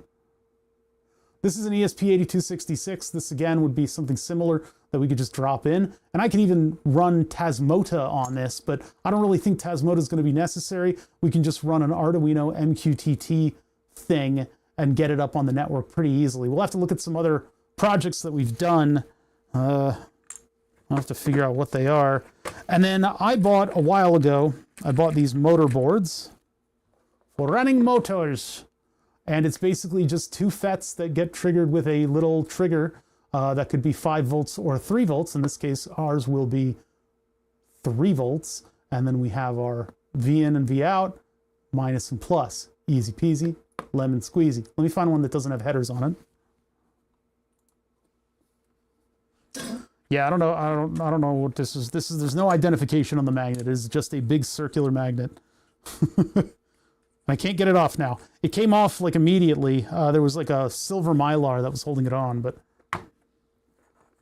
all right, let's find another one of these boards. I just look for the screw terminals there. Oh, what are you crushing? Don't crush that. Man, there's so much like old project stuff in here. I should probably go through this at some point. There's a lot of memories. A lot of memories of old projects. Some new projects. This bin was originally a 300 sensor pack. It had 300 different types of breadboardable sensors. Some of them were really lame. They were really lame. I don't know if I have the lame ones anymore. Like, this one's an infrared bounce sensor. Like, that can be pretty exciting. Let's see. No, I think I got rid of the lame ones, but some of them were just like an LED. It's just like, here's an LED. It's like, I got LEDs already. Yeah, I don't mean, no, it's not that expensive. We don't have the money for that kind of memory here. So this is such a simple piece of electronics. This thing is more powerful than I would ever imagine needing in something like this. And actually, it begs the question, I have duplicates of the hardware for the ESP. Maybe we should just use an ESP. So all we do is an LM1117, which will take in the 12 volts and turn it into 3 volts. And the 3 volts we can then feed the microcontroller with. We can program the ESPs initially using either my universal ESP thing, or we could solder it onto a board, or we could use the one that Fatanon made me buy. The one that I have is actually broken, but I'll show it off because it looks cool. How many ESPs do I have left? Was that only one? I have to have more than that. There have to be more than that. What's up, Rhymlabs? There have to be more than that. They're just hiding. I didn't kill anybody. He's just sleeping. I don't know, Batman. Pretty sure he broke that guy in half. I've got like atmospheric pressure sensors in here that we got to do something with someday. Where did all the ESPs go? I had a stack of those little bastards in here. There was a whole stack of them. Not seeing it now. Julian wants me to build a micro crimes and ornamentation unit for him, and I can't say no. So I've pointed him in the right direction for buying the microcontrollers and stuff. Found another version with the same mechanism. It's an UK eBay. Hold on a sec. It copies the whole text on this this chat program is not, I don't know if it's worth all it's cracked up to be. Oh yeah, I think I saw these. They were a little weirdly, I like the round ones, but it does the exact same thing. So it does not have anything on that motor. I guess if it's outside of your car, you don't care if it's going rear, rear, rear, rear, rear. But it has the same plug too, even though this plug was spliced into the one we have. Weird. But yeah, this is like the same. It is the same thing. Why is everything cheaper for you? It's so much cheaper for you. Why is everything so much cheaper for you? I hate it. Gonad got the car pedals that I have for pennies on the dollar. It kills me every time. Free to live. Oh, there's another one. Good. There we go. Yeah, they find their way to the bottom and then I don't see them. I think it's the last two that I have. No, I got one more. Wait a minute. No. That's the, what? There, this one's the ESP. There we go. Yeah, these might be the last two ESPs that I have. Good riddance. I don't really need ESPs anymore. The Studio Zhao knockoffs are actually cheaper.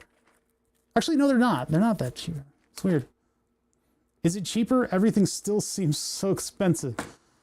Maybe for you guys overseas, but it is wildly inexpensive for us compared to what I paid like $20 for these used ones.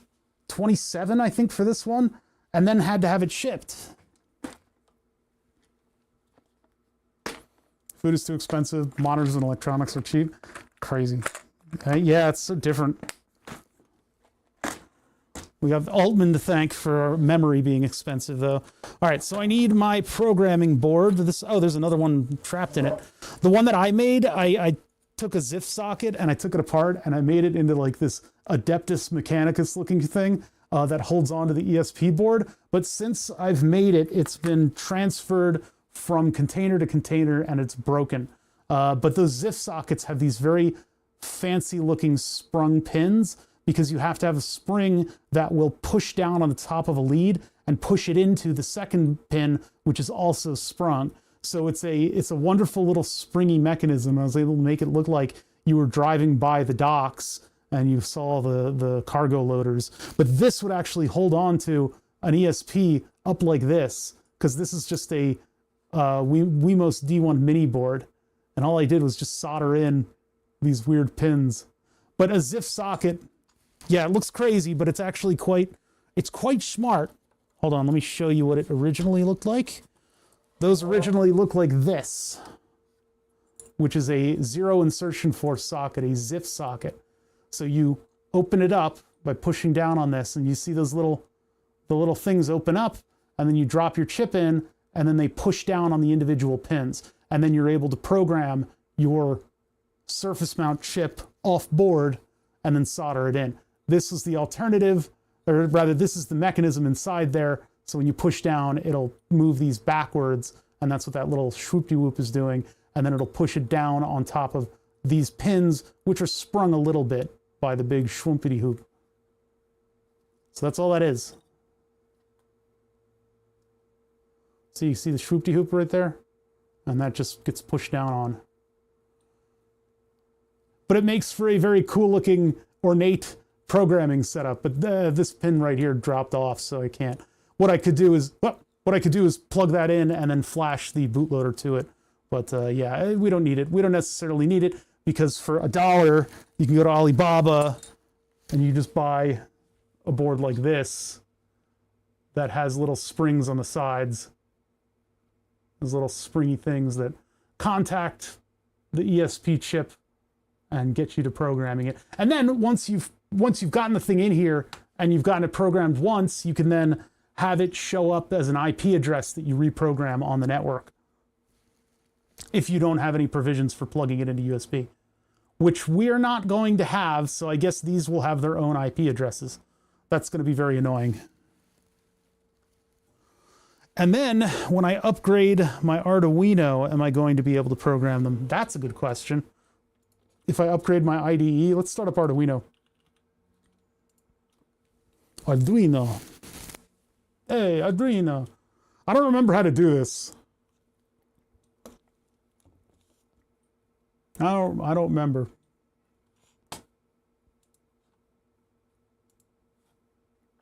But once I get it working, we can get it working like, let's find the fart box.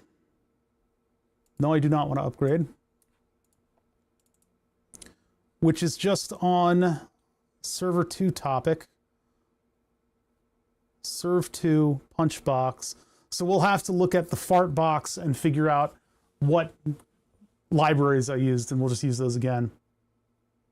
Yeah, Qualcomm bought out Arduino, and now they have AI in Arduino. It's like the worst possible fate that I could ever think of for Arduino. It's like Qualcomm is not known for their pro-consumer programming things.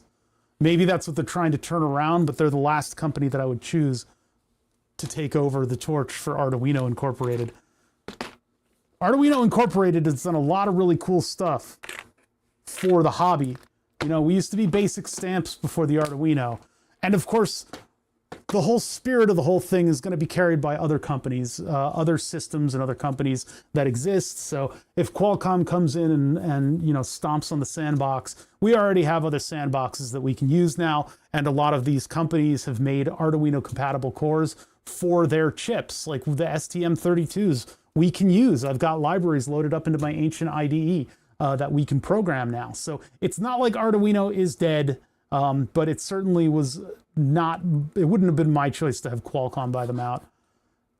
Like I used Qualcomm stuff in the tracking device job, and you had to have their super duper duper specialized tools in order to program the chips at all. And those are typically very expensive because they expect companies with a big budget to be buying them, which is like totally putting the cart in front of the horse in terms of how Arduino works. The things that made Arduino so popular was that you buy the thing, you plug it into your computer, and you're instantly physically computing. It was able to bring in such universality with that system and it being cheap enough to afford without having to buy a $300 programmer, that you were able to get a simpler platform to resonate with artists and engineers alike. And the intersection between art and engineering is where we live. That's us, baby. And that's huge.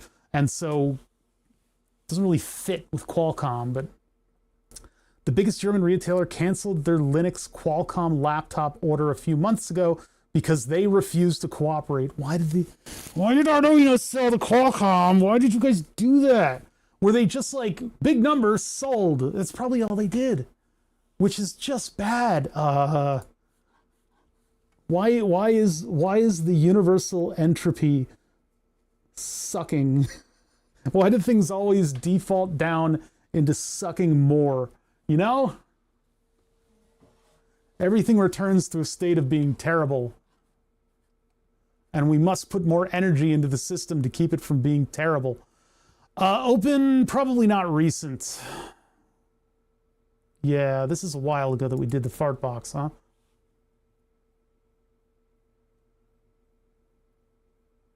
What? MediaTek is even worse than Qualcomm and Apple's Apple. What are you saying? MediaTek won't even give out GPU drivers. What the fuck? How do these silence, minor consumer, I am big company. Oh no, nobody's buying our stuff. What's happening? Why was it so terrible? We couldn't have predicted this. Sorry, shareholders. Let's move to another company. At least it's not Apple. Yeah, with their repair tools. The right to repair thing, I can't believe that that's necessary. It's so stupid. Why would you not want people to be able to fix your stuff? Makes no sense. All right, we need to find an old project. ESP node skeleton. Oh, hey, chat. Hey, chat. You know what?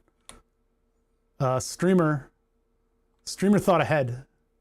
Streamer thought ahead and made a Node-RED ESP skeleton program and saved it off before they went off in a weird direction. And let's see how hard it is for me to understand what the hell I built. Arduino secret codes and the ESP node skeleton.ino. My version of Arduino probably needs a little bit of work. I never upgraded it because I figured if you buy an Arduino, you would be using this. And again, this is like 2016 to 2018 while they're making these decisions. And so I put this whole thing together, this whole IDE together, and it's got all these wonderful libraries and stuff that I've installed. It's got some pretty unique boards and stuff that actually are able to be programmed from here, including the RP2040. It kind of keeps up with itself. It looks like a very basic notepad, and it's got a nice little theme on it, but it is kind of a little bit old in terms of IDEs. Now, I don't want to go to Platform IO because I think that's too much visually. It's sort of too busy and too much is going on. When we're doing Arduino, I want us to be looking at code because the code is simple. Arduino makes a lot of different things possible by sweeping it all under the carpet. We're not sitting here configuring all the minutia and figuring out how many cycles it's going to take to get this particular baud out of our UART. No, we are going to go in here and we are just going to give it basic commands like, what's my serial speed? Oh, it's 9600. It's right there. That's what I love about the Arduino. And, you know, we don't use AI to do coding here. It can be a nice little crutch for some purposes, but the things we do are so simple. All I want to do is to hit this thing with any kind of an information flow and have it set off this light for 30 seconds. Now, I could have the spin be separate from the light. We could do a little bit of rewiring in here to separate the two out, but right now we are basically just making an ID. I mean, we're making a switch that we can flip that will just turn this thing on with 12 volts. Done, right? We're going to take it nice and easy. If you want to run an emulator on your mobile, you need the drivers. Yeah, and geez, Android shooting themselves in the foot on that one by limiting side loading. I don't know what's going to happen, because the reason that I'm able to take care of my diabetes so well is I've got the Android auto pancreas system. And that's the other reason that I have my glucose levels on, hold on. My glucose levels are on a website that you guys can even go to. It's on a Heroku app. Is that what I thought I heard? Yeah. So I've got a glucose sensor. It's called the Dexcom G6. And they will take the G6 out of my cold, dead hands. They've stopped manufacturing it recently for the G7. The G7 is way too anti-consumer, though. You can't repeat use their glucose transmitter sensor thing. Hold on, arm focus. All right, I've got a couple warnings at the top, and that's just because there's a new version that I need to upgrade to. But in order to upgrade to the new version, I need to go and I need to update my own Platform IO. Was it Platform IO? No, Android Studio. It's Android Studio I have to jump into and go up to the latest version and then compile it myself, because this is my software that I use for managing my diabetes. What this is doing is it's getting glucose levels from a program called Xtrip, which is the one that reads from the Dexcom, and they're being transmitted over, and this is me eating supermarket sushi. I should have been a little bit more aggressive with the insulin that I gave. I gave 8 units. It probably was an 18 unit meal. But anyway, so I botched the amount that I gave. Glucose level went way up, more than it has been lately. I don't know, I gotta look at that, because that spikes a little bit too much. But so meanwhile, it has been auto bolusing tiny little 1/2 unit boluses as I've been talking to you guys on stream. And so now my glucose level is starting to correct and it's coming back down. These lines over here are predictions. This is predicting where the glucose level will go in the future. It'll either do a very gradual swoopity swoop, or it'll do a slightly more aggressive swoopity swoop, and then it'll come back down into normal. Although I don't know if that's totally accurate. Let's see if it thinks I should get, it says that I should probably eat 10 carbohydrates. I'm gonna say that because my level is 287, which is nowhere near 180, I'm not gonna go ahead and eat those carbohydrates. I'm just gonna wait until my glucose level comes back down. But the reason that I'm able to have this more aggressive and more tech-savvy program that does looped care of diabetes on my Android phone is because we're able to sideload programs. To get around the fact that this isn't fully vetted out by the United States, the Department of Health, to get around that, we compile it ourselves. It's experimental software that I've compiled at my own behest, risking all of my bacon for that, which means I can go the whole afternoon without going hyperglycemic, because this thing is giving me tiny little boluses of insulin as I go. It's on an Omnipod, which is a pump that looks like this. This is an insulin pump. It has coin cell batteries that are not replaceable. It has a reservoir that can only be advanced as a plunger once. It has an injection system that will deposit this little blue plastic tube under my skin that cannot be reset. These things only work once. It's kind of annoying. A company called T-Slim's working on one that clips onto something, and then you can reset all the mechanism inside of that. So I'm waiting for that. I'm waiting to jump over for that one, because those you can reuse and you're not as wasteful. About $30 worth of electronics, and this thing is Bluetooth low energy. The batteries inside of it, there's one set that does the microcontroller and the transmitter. There's another set that does the memory wire. There's a piece of memory wire that goes out and around, and it is attached to what is called a PAWL, a PAWL. It's basically something that looks like this, and it pivots back and forth.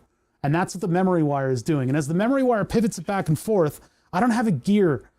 I used to have these big orange Canadian gears that I could display this with. But what it'll do is it'll push on one gear and then lock in on another one. So it'll go click in one direction. And then it'll push on the other one and lock in on that one.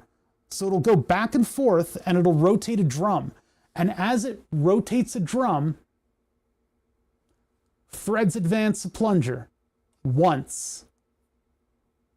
It's kind of crazy. And the drum actually does a couple other things. When the drum starts spinning, it'll release a spring mechanism that locks in on that thread. So when you fill up the reservoir, you can fill it to whatever number of units you want. When that spring is released, it'll lock it in and then start advancing the plunger from there. A lot of cool stuff like that. Also, the drum spinning will release a spring mechanism that will advance a stainless steel needle that will inject this tube and then retract back into the body where it sits, and it delivers insulin. Pretty crazy stuff. So that's the system that I use to manage my diabetes. It's just, that comes up just because we were talking about open software and easy to use software. And so Omnipod and Dexcom are kind of famous for having like almost anti-consumer blockages and technologies that cannot be reversed in any way. No sharps, just biohazard disposal. That's true. It is keeping the plastic inside of it, or it's keeping the needle inside enough plastic that you can consider it not to be a sharps disposal, which is a totally different animal. Anyway, so yeah, sideloading on Android, the fact that they are discontinuing sideloading on Android kind of gives me the heebs and the jeebs, a little bit of the heebie-jeebies. I might have to register with them as a developer in some way. I hope that doesn't mean that I would have to pay any kind of money for the stuff. All right, let's take a copy of this. Save as. We've also got the Arduino secrets. Let me open that up in another window. Oh, the SSID and the password. That's publicly available. Like, I share my SSID and password with you guys because in order for you to do like any kind of hacking, you would have to literally be sitting outside of the window. I once had people on the stream be really surprised. They were like, "Oh my God, wait a minute! Your SSID and your password are right there. I can look it up on the system and figure out that you're in Akron, Ohio, in a strip mall." And it's like, yeah, that's totally where I am. I'm in a strip mall right next to the Acme. So we're using the Arduino MQTT client, ESP8266 Wi-Fi. Include Arduino secrets. Please put your, so I'm not doing that. I'm just putting it in here. Glorious PCMR and dead beef. Yeah, okay, so that's all that stuff.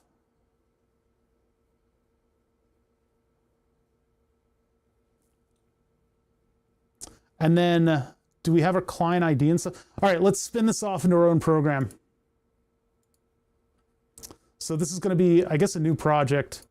This will be the spinny light.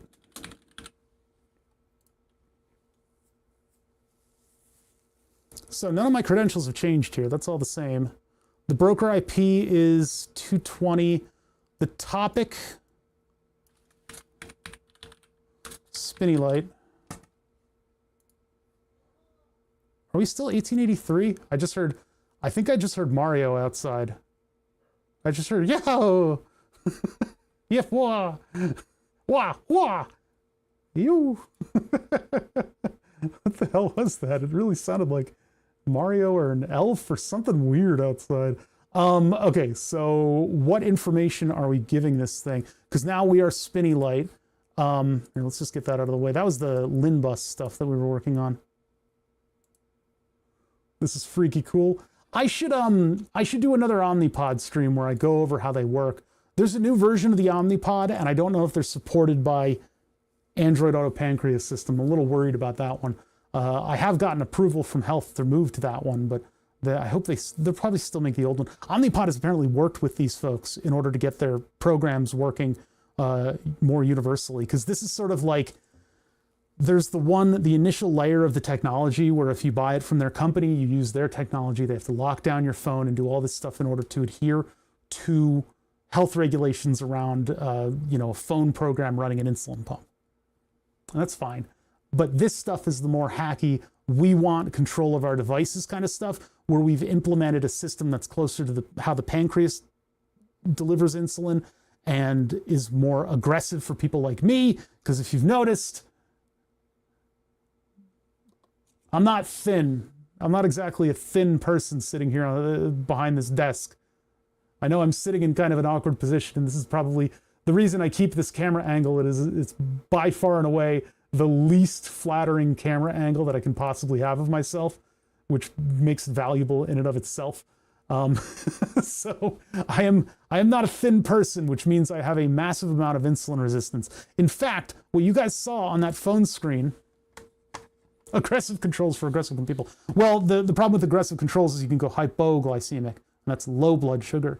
And you just got to be careful around that. I've always been very sensitive to going hypoglycemic, so the aggressive control works out for me. But what might happen after eating all those carbohydrates and not compensating immediately enough for them is that AAPS, which is still getting used to all the changes since I started some of the meds that I'm on, it's still getting used to the changes, so it might be a little bit overly aggressive. So I might see a spike down in my near future. It'll back off on the insulin then, but then I've got to go have some orange juice or something in order to compensate for that spike down. Oh my God, am I gonna have pizza tonight? It is, ow. That hurt quite a lot. Listen, if you're doing small electronics in a shop, be sure of where the pins are so that if you're gesticulating to your chatters on your stream, you're being emphatic and actually making something happen on camera that's exciting, because Lord knows talking about diabetes and electronics is not exciting to everybody, and so you need to jingle your keys a little bit and gesticulate. Be careful where these pins are. They hurt. So anyway, today's not a good day for healthy food. The sushi was good though. It was actually Wegner's sushi. Wegner's charcuterie, whatever you peasants eat. This might spike down just because it's being aggressive. So my father gets hypoglycemic and gets angry till he gets food. So when you go hypoglycemic, there's not a lot of fuel in your blood, and your brain needs fuel. And so when your brain gets less and less fuel, it triggers, according to what the brain is perceiving as sort of a, it's sort of like a fasting response. The body thinks that you haven't had food for a long time and that you need to really start getting aggressive about getting food. And so that aggression comes out, and the hormones that you know, spin those things. And if you get even more hypoglycemic, the lizard brain starts to go, we need something that has sustenance in it. And so anything that has sustenance in it is delicious. It's a cheat code for tasting things really deliciously. It's funny, you can short wire your brain by not having food into thinking things are way more delicious than they are. It's insane. I have the firmware for the electronic inhaler. It was left on the machine that I got from Qualcomm. Huh. I used to have to load firmware on little tracking devices that were Qualcomm based.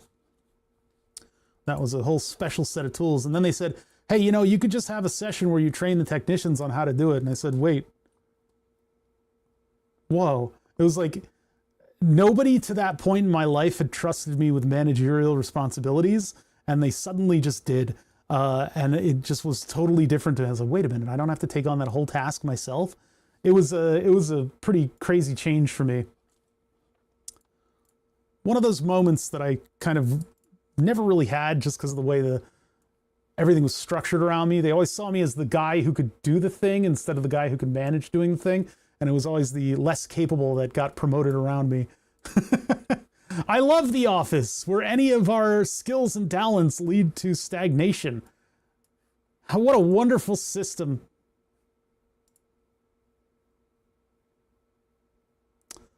One 192.168.2220. We run no security because it's my own intranet. The Novartis Qualcomm inhaler, interesting, is the only reason that they want to make a digital port 1883. Okay, that's what I wanted to know. The only reason that they would make a digital inhaler is so that they could discontinue using it when the medication gets a little bit old, as in unreusability through digital means, because that seems to be something that we're running into a lot with things like diabetic equipment, where the new Dexcom, you see the Dexcom commercials, and they're going, it's all one piece, so you don't have to clip a transmitter into like a sensor thing. And like they frame that like everybody wanted that, and that's an advantage. But in reality, what that means is that whatever controller is controlling that Bluetooth low energy transmitter has the one battery on it, is attached to that one sensor, will only operate for 10 days. The other one operates for 90 and goes from patch to patch. Now you have one patch that only goes for 10 days and then shuts itself down, and you can't start it up again. So you have to keep buying their products at a regular interval. Whereas with the system I have right now, they built in a 15-minute timer halfway through the actual device's run. So at first, we could just pop these things out of the cradle, pop them back. Well, actually, you didn't even need to pop it out of the cradle. You could just restart the sensor. You could just start it up again, and it would say, all right, you got 10 days from now until I shut down again, and then you have to try to start me up with a new patch. But you started up on the same patch, and it would just work. They built something into this older one so that now, if you put in the same number, the calibration number on the thing, it'll lock you out for 15 minutes. You can't use it for 15 minutes. So if you pop the thing out, you wait 15 minutes, pop it back in, because you have to pop it out, pop it back in, and then start it over, it'll start over and it'll keep running. And the medical company said, we got to stop that from happening. They can't do that. They're not allowed to have extra supplies, says the insurer. And then the company themselves says they're not allowed to use it past the 10 days that we statistically determined would be the run of the sensor. I can get to about 14 days until mine starts to become wonky, and I can make it to the end of the second set of 10 days with it being pretty unreliable. But they don't let you do that anymore. So they have now systems within the microcontrollers, the actual devices, that'll turn them off at the end of the run. So I've been active for 10 days. Bye. Throw me out. I'm now landfill. It's like, oh, okay. I hate it here. The Breeze-Hiller device for COPD patients designed to track medication adherence. Okay, well, sometimes the little electronic doodads are not just to shut everything down early, but sometimes they are. Like in my example. Sometimes they are, and it's very disheartening. All right, so apparently the settings that we put into this many moons ago are exactly correct. So serial speed, I don't really think I need to start up serial with this thing. We've got the Wi-Fi client, we've got the MQTT client starting up. The broker IP is my server, which is at 2220. This one's going to be called Spinny Light with capitals, no camel text, and then 1883 is the port. Good year, right? Wait, hold on. What? Maybe it wasn't a good year. It probably was a shitty year.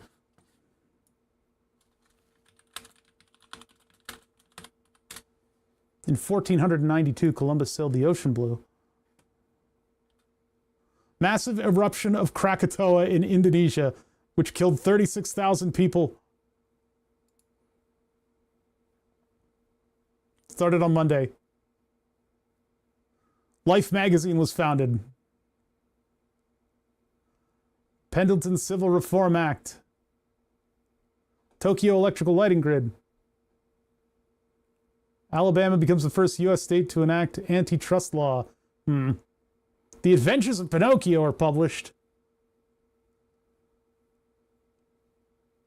Persian anarchists, unemployed, and carpenters narrowly miss the presidential palace during a violent protest.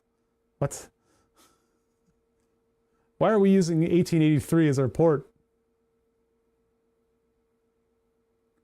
The last quagga dies. Ah, it's the zebra horse thingy, the zebra donkey. Did we just move on from Krakatoa?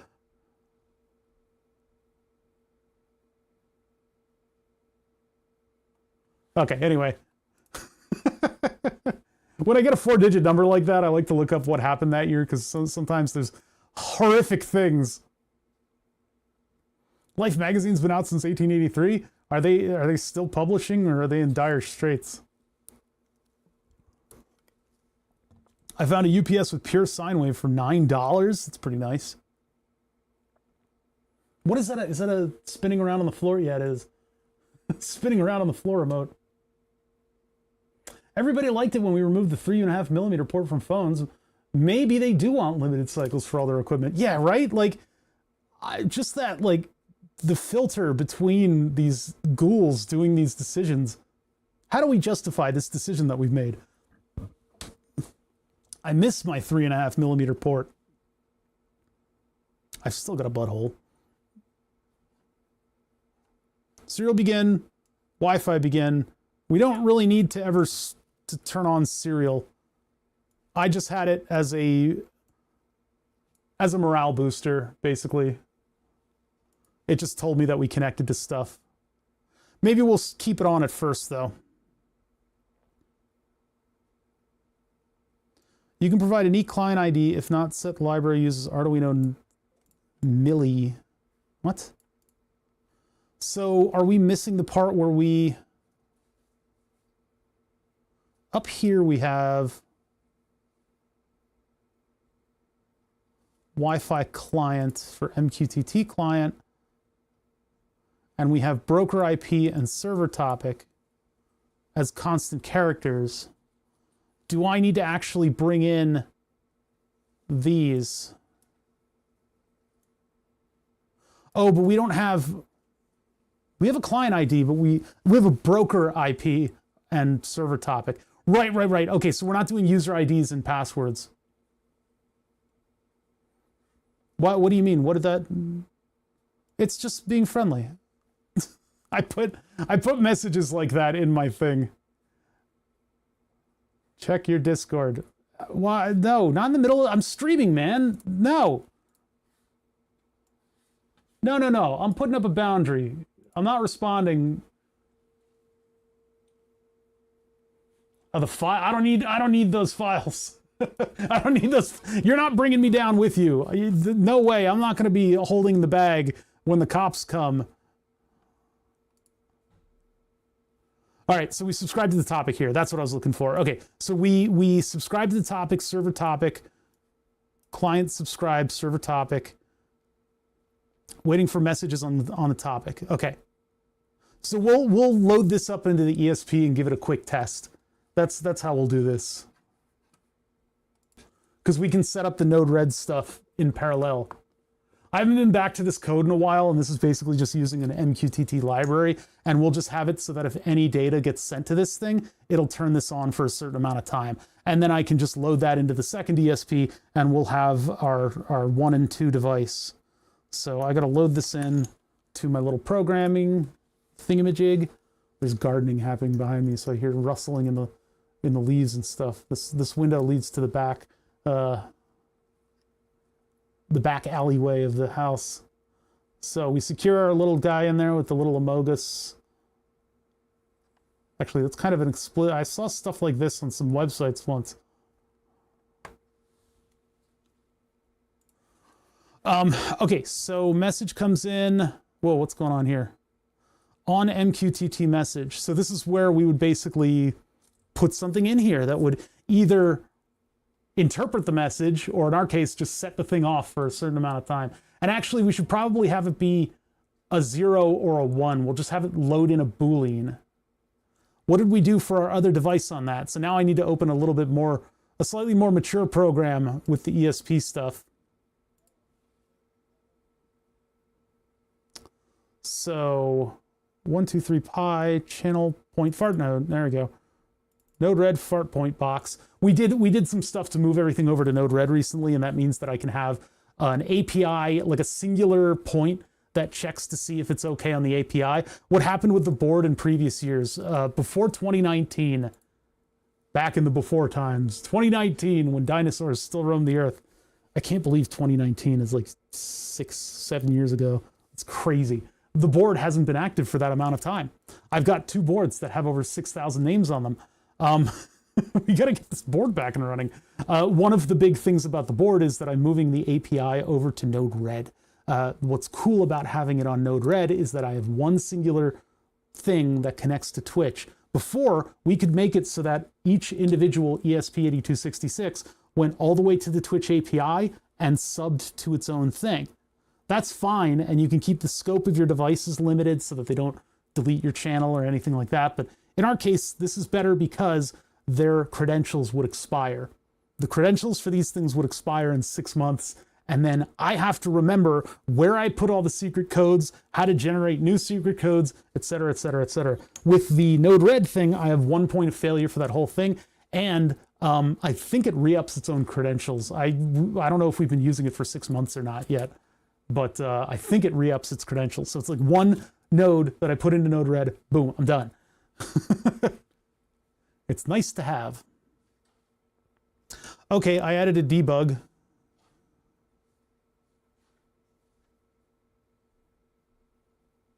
I added a robot name. We should take this code. This is much better code. This is much better code. So spinny light, Control A, paste, Control S. Congratulations. You have been liberated.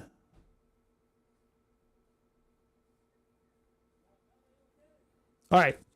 So what do we got? This one would be spinny light test, and this is the spinny light. Spinny light 1. There we go. Yes, yes, yes, yes. Spinny light. 1883. Button delay. We don't need those. Time for toots. Oh, did I not? No, see, we assigned individual fart timers. This is this is my life. I sat here with a stopwatch and I had to time how long each fart farted. I had to go for every fart, and I put them in a matrix. This is one of the moments when you step back from yourself and you go, what is my life? What am I? Because yeah, each of these have a time associated with the fart. We don't need that in this because we're just getting an on and an off command, and it's going to be a 1 or a 0. So all of this stuff we're going to pull out of the program. We're going to pull out of that fart box. We're going to pull out of that fart box the timings. And we don't need a fart queue anymore. This is if multiple people do a channel point redeem at the same time. If more than 9 people jump in, then somebody's going to lose their farts. I'm sorry to say. How close to outside? Can they hear what I'm saying outside? I should be quieter. I keep hearing people doing stuff directly outside of the door, and I think I should be quiet. You guys have the compressor there, so you can actually hear me mostly full volume when I talk quietly. Somebody's going to lose their farts. Exactly. If debug, okay, all right. So we don't need any of this.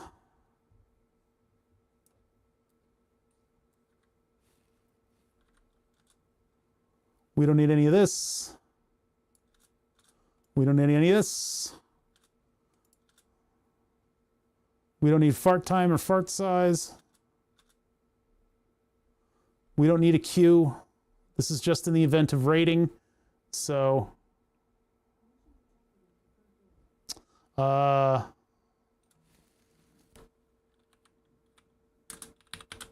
there unsigned bools? I mean, come on. Bool on off equals 0.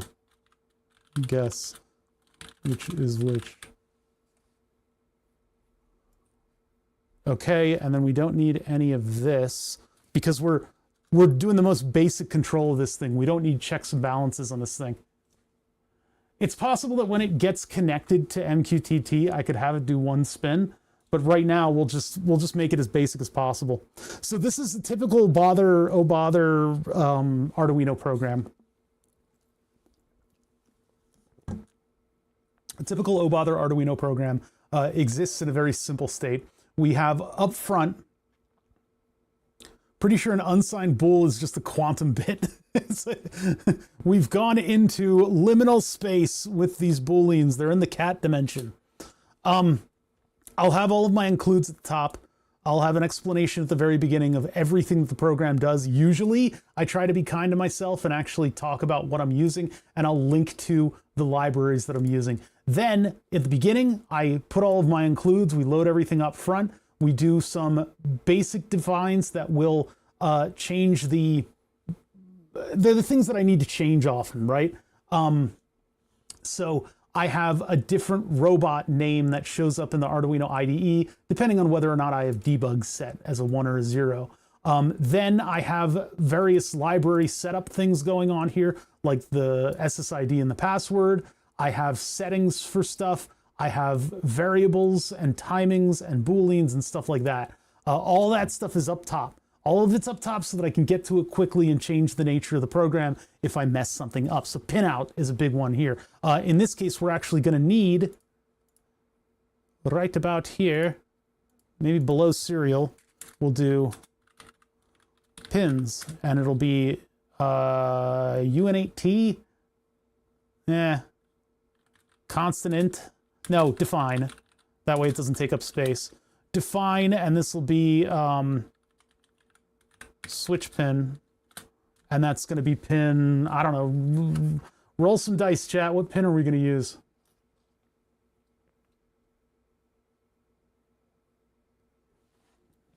Hold on, let's flip it. Let's do just like, I don't know, IO, which one's the LED? I think the LED is on its own, right? I forget. I may have to look up a pinout. IO2.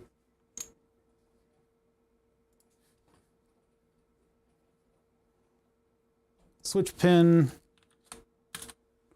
I don't know if that's going to show up as an IO on this particular, hold on, let's choose our board. ESP8266 and a generic 8266 module. Yeah, that's what we got. Okay. Oh, loading in, still loading in, still loading in. There it goes. Upload speed, CPU frequency and stuff. Flash mode, DL compatible, I don't care. DTR disabled, none, low memory, blah, blah, blah, blah, blah, blah, blah. Okay, so all that stuff I don't really care about. I don't know if I can use IO2 yet. I'm gonna have to look that up. We'll just put pin 2 on there, and maybe that'll be okay.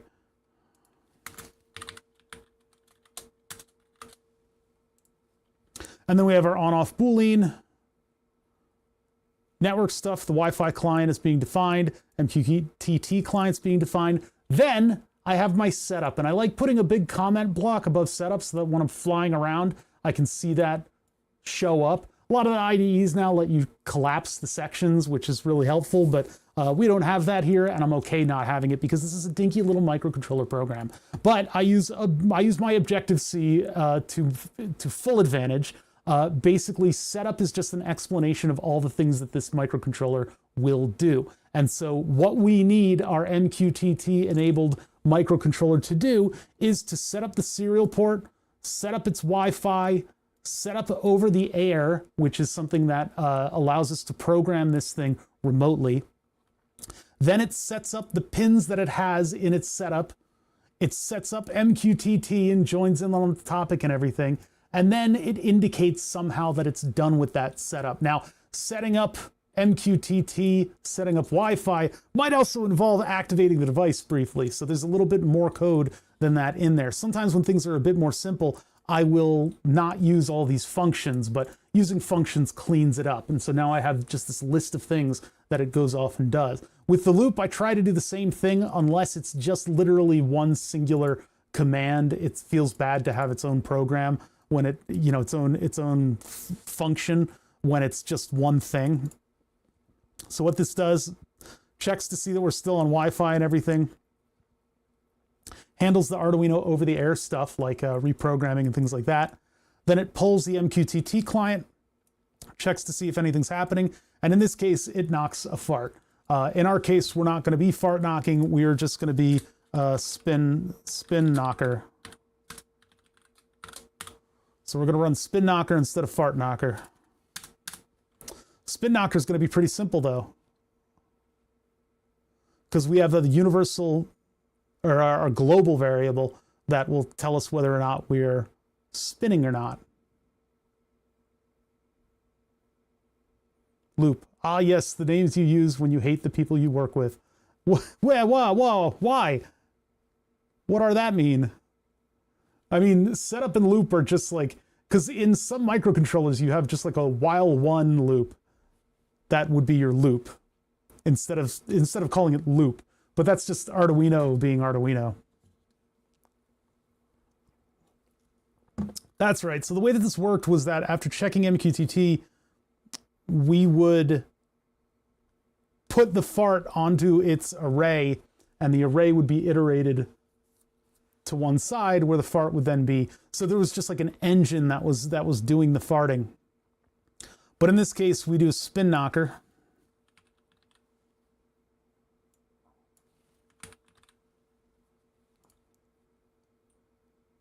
So if we weren't doing anything, so this goes away, and then this is if we farted, and this is the fart buffer. I had a lot of fun with the variable names. Non-descriptive names are fun ways to torture people that have to deal with your code. Oh, so in the Arduino, the universal parlance is that you have setup that runs once and loop that runs over and over again, and they're defined as specific like things, right? With traditional microcontrollers stuff, you don't have that. You don't have setup and loop. You have like a do once, and then you have a loop that you put in manually. So you have something that, you know, while, and then you have the fixed variable one, so that it'll always be true. So it'll always loop that loop. That's not defined as anything. Whereas in Arduino, we say void loop. So it's just, this is another instance where Arduino has swept something under the carpet that's a little bit more universal in lieu of making it a little bit more explanatory for the dumb person that's trying to program their microcontroller for the first time. Because I wouldn't have known any of that stuff. I wouldn't have known that, you know, loop is its own thing. All right, up we go, and we are no longer farting, and it's literally just going to be if. Oh, we need to actually, before I even get here, we'll come right back. What I need to do is make sure that we've got that pin functioning. So when we set up pins,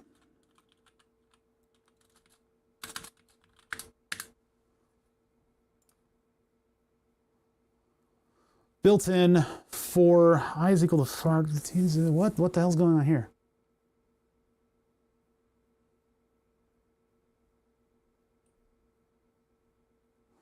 TX and RX pins. Oh, this is so that we can, what the hell was I doing here? Function 3? TX RX pins, so we have to set pin mode. Oh, because there's 9 pins that we're using, and the ESP does not necessarily have those. So we have to use something that's called function 3 in order to make sure that we can use that. We don't need to worry about any of this crap. We don't need to worry about any of this. We don't need any of that. We can just set pin mode. What pin are we trying to set? We're trying to set our fart pin, in this case switch pin, output, and then we immediately digital write. This is a much simpler device than the fart box. Yeah, you don't choose loop and setup. All the other function names are this guy, but loop and stuff like that, those are Arduino parlance. It's why, man, a lot of microcontroller dudes, like if you tell people in industry that you program with Arduino, they tilt their nose up at you because they've had to suffer through all of the other weirdnesses of microcontrollers, and you've kind of taken shortcuts. I love how universal Arduino code is, though. You can look up stuff that does what you already want to do, and just do what they do.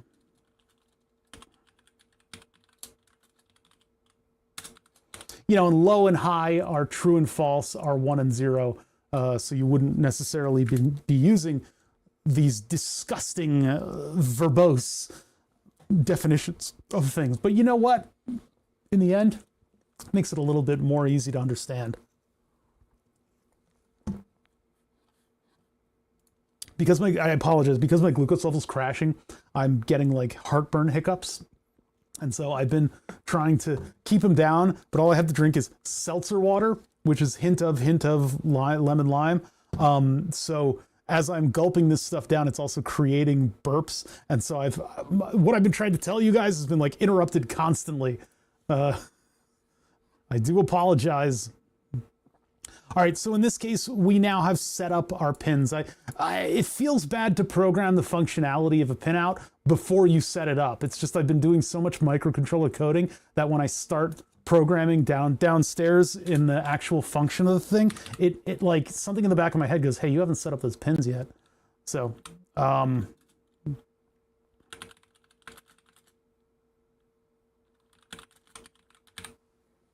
we're only doing a singular switch. We're not doing two switches. I could take manual control of both of them and have it spin and light up separately. That means I could do something like having it blink while spinning. We're going to keep it nice and simple. This is just going to be just a sort of like visual klaxon kind of thing. This is, if I get that Furby working too, we are getting dangerously close to Pee-wee's Playhouse. Like this is dangerously close to Pee-wee's Playhouse. I was trying to look to see whether or not there was a closed caption thing that ran for my Twitch channel that I could access. And it appears like there isn't. You can get closed captioning running on OBS and then send it to Twitch. And Twitch will then enable closed captions for your stream. And I probably should do that, probably maybe using Google Voice, but I would like to get those closed captions into Node-RED, because then I could actually monitor what I'm saying. I could get Node-RED reacting to what I'm saying, and then I could have things pop up, like for instance, well, I don't have access to it right now. I gotta go to studio mode. Or what it thinks, yeah, it's not amazingly accurate. I've seen them on TechSmith stream and a couple others, and they kind of work, but they kind of automatically turn on too, which really annoys me.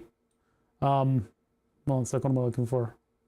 Because I was looking for a way that I could get, hold on, where the fuck, frameless overlay, that's what I'm looking for.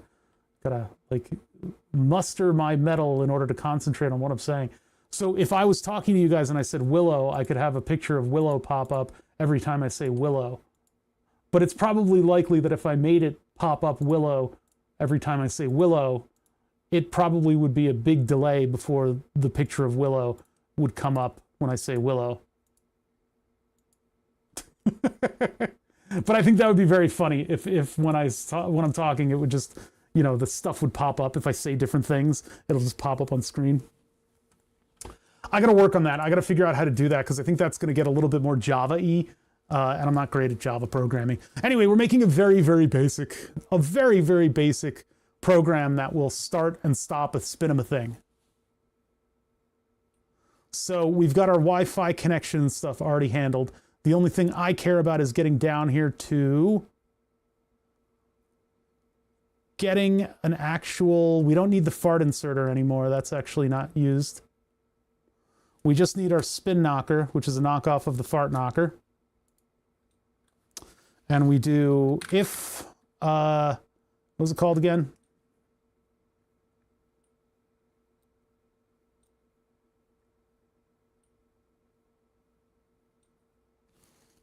On off. If on off, digital right, spin, what were my variables?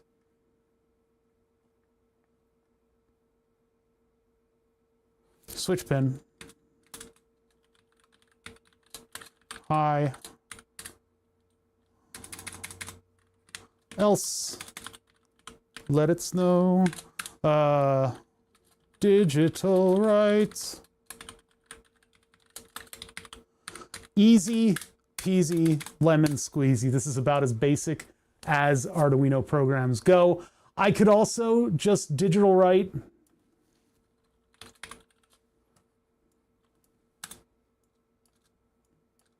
and then we don't have to deal with frozen references. That is incredibly simple. That's what microcontroller people do. They boil stuff down to nothing. On off is a Boolean, and so that part of digital write accepts a Boolean for 1 or 0. And actually what it does is it loads it up into what's called a pin register, which is a section in the memory that defines whether the pins are 1s or 0s, or it tells you whether the pins are 1s or 0s. Yeah, Python is a lot of fun. When you get rolling with Python, it feels very speak and spelly. Not speak and spelly, it just feels like you're naturally talking about what a program is doing. It's like this, then this thing happens. And that's like, how the program goes down. It's kind of interesting. When I was really getting into the flow for the Python that runs burn the subs, it was just like coming out of the fingertips. I don't know. It was cool. But then all the programmers knock Python. It's like, you know, it's a good programming language if all of the programmers hate it. If all the microcontroller or the AVR dudes hate Arduino, then you know there's something there. That's pretty good. That's kind of been a universal experience.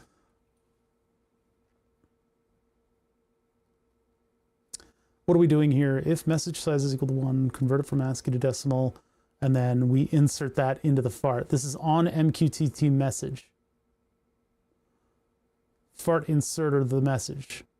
Fart knocker was just going regularly. So on MQTT message, I think that's if we can keep if message size is equal to 1. Oh, this is how we're setting that. This is how we're setting it from the message. Wait a minute.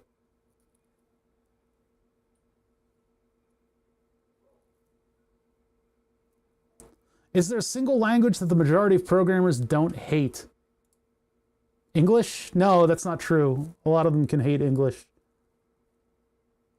Semaphore? Maybe. Oops. Hating Python is like hating spoons and only eating with a fork. You could do it, but it's dumb. You know, Python, I guess in microcontrollers, it's pretty easy for us to hate Python because it's just a lot to deal with. But then there's MicroPython now, so who knows? I don't know. Hating on a language is usually a bad idea.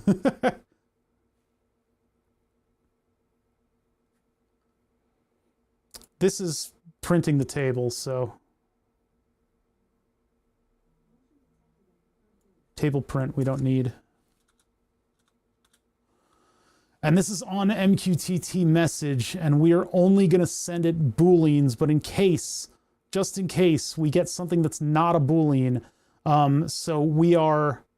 Why did it go to the very beginning? Why did it suddenly go to the very beginning? Oh my god, my dog is barking at stuff.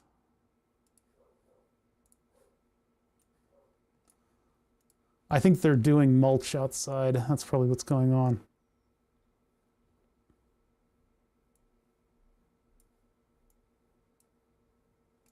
So we peel out the number for the Boolean by doing casting as an int client.read minus 48. But I need it as a bool. Can I cast it as a Boolean? I don't know.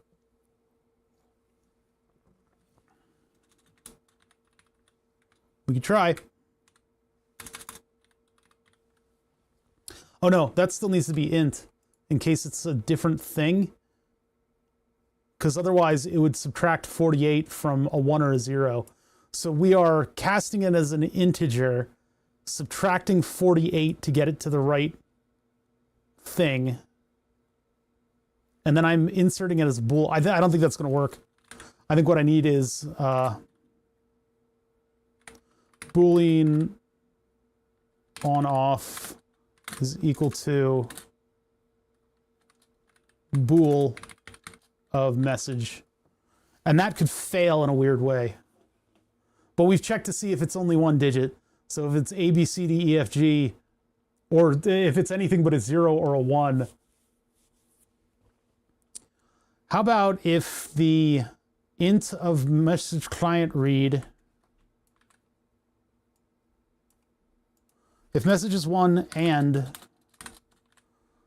into the client read minus 48 does not equal, well, that would be 0 or 1 is greater than 1.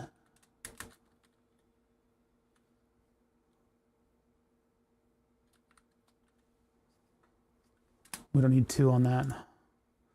Into the MQQ client read minus 48 is greater than 1. If the message size is equal to 1 and it is, oops, less than or equal to 1, there. Less than or equal to 1.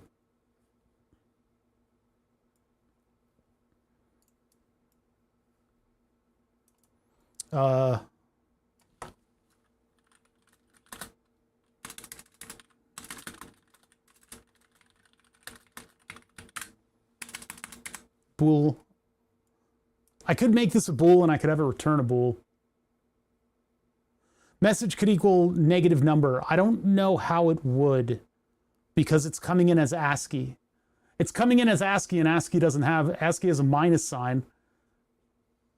When I cast it into an int, if it's a minus sign, well, if it's a number that is in the negatives of the position for the, what does the ASCII table look like? Hold on one sec. ASCII table.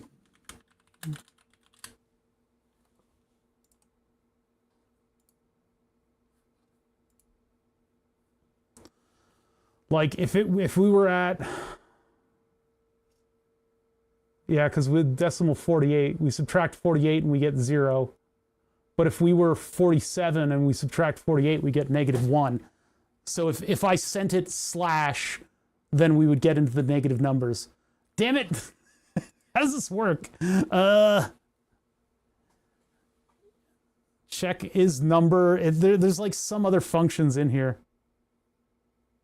It's bullshit.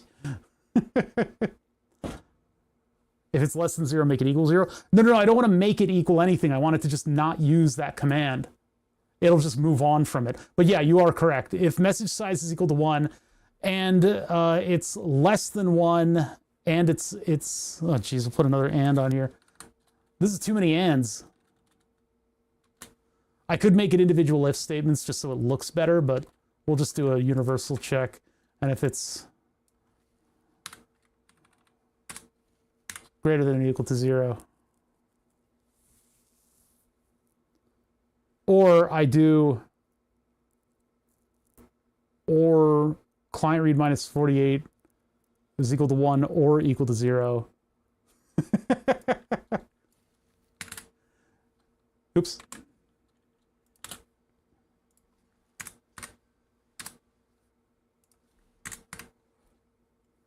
Unambiguous. That's for that one. This one. So I think I can get rid of the parentheses on this and I'll just put those in their own giant parenthetical. This is where I mess up my code. Oh, that's not right. Hold on.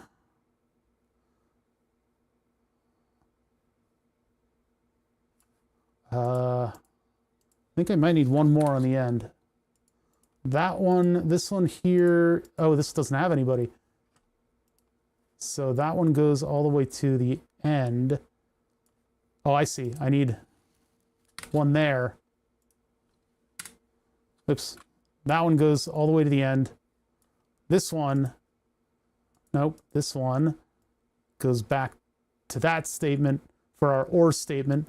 So it's equals 1 or equals 0, and the message size is only 1. Okay, there we go.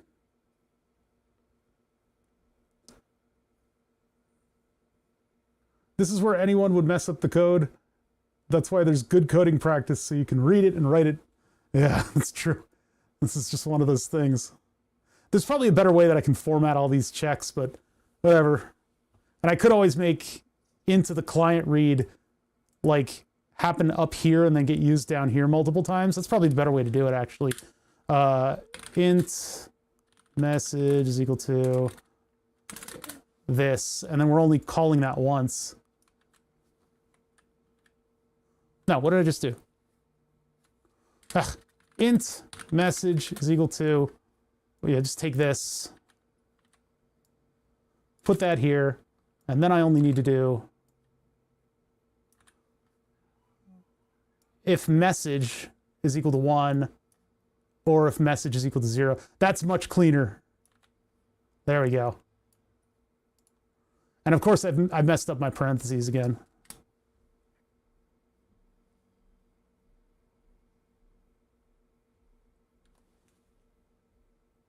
Even if you just put it on separate lines, you could have inline comments to try and rationalize that shit.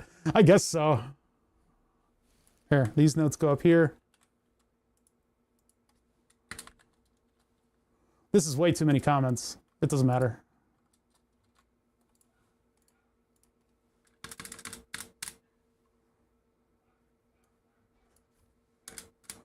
Actually, once we get that, why even do this other step? Hold on a second. We don't need to do the fart spin thing. Set up MQTT, set up Wi-Fi, debug, blah, blah, blah, blah, blah. Setup is done. Check on Wi-Fi, check on MQTT. This is gone.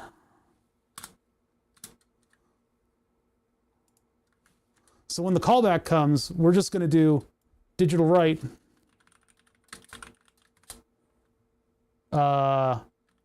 Spin.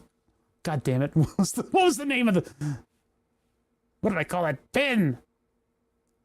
My pin. Please, I need to know what my pin is. Switch pin. Why give it that name if I'm never going to remember it? Switch pin message. There, that's it. Super easy. Way too many comments. Doesn't exist if you plan to look at the code again. Yeah, in like 10 months, I'll be like, what was I doing? Why? If message size is equal to 1 and the message... actually, I don't really... The size check... Maybe we'll do the size check earlier. Because that way...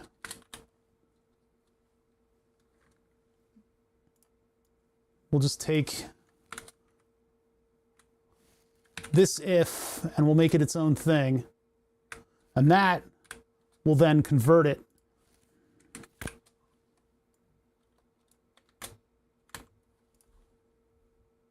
So message, if the message size is equal to 1, we take the int of the message minus 48, which puts us into the ASCII of a 0 or a 1. And then if the message is equal to 0 or 1, then we've succeeded. And we can take over the world by digital writing the switch pin to that message. For it is now Boolean. Although it is not technically a Boolean, it is an int. I wonder if Arduino will handle it as an int. I could just do message is equal to Boolean of message. There, just in case, although it may not be necessary. Let's try it without it and see if it kicks back at us. Bingo bango. I think that's all we need. We check our Wi-Fi, we check our MQTT, and then on MQTT message, this will run. It has the structure with an int of the message size. So if the message size is equal to 1, so it's a single number message, then we convert it by converting MQTT client.read into integers, which gets us from ASCII space over to integer space.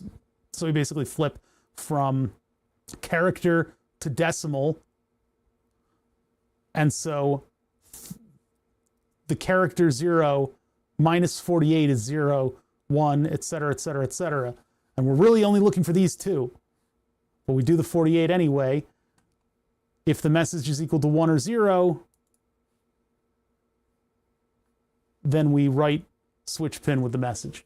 I don't think we need to convert it. I think we can put int in there and it will interpret it as a Boolean, where if it's anything other than 0, then it's positive, then it's true.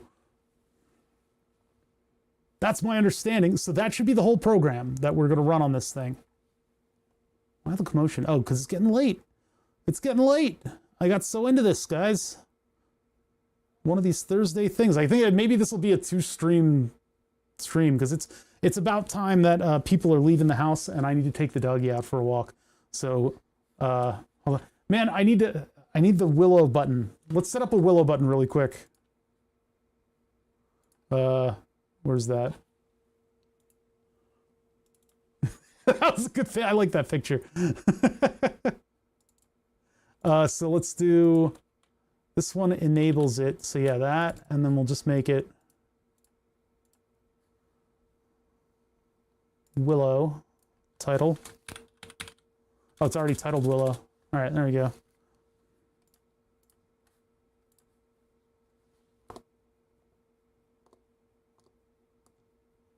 I'm gonna have to put like all the pictures on my phone in here. But yeah, I need to take Willow out for a walk because nobody's around to take Willow for a walk. That's a good picture.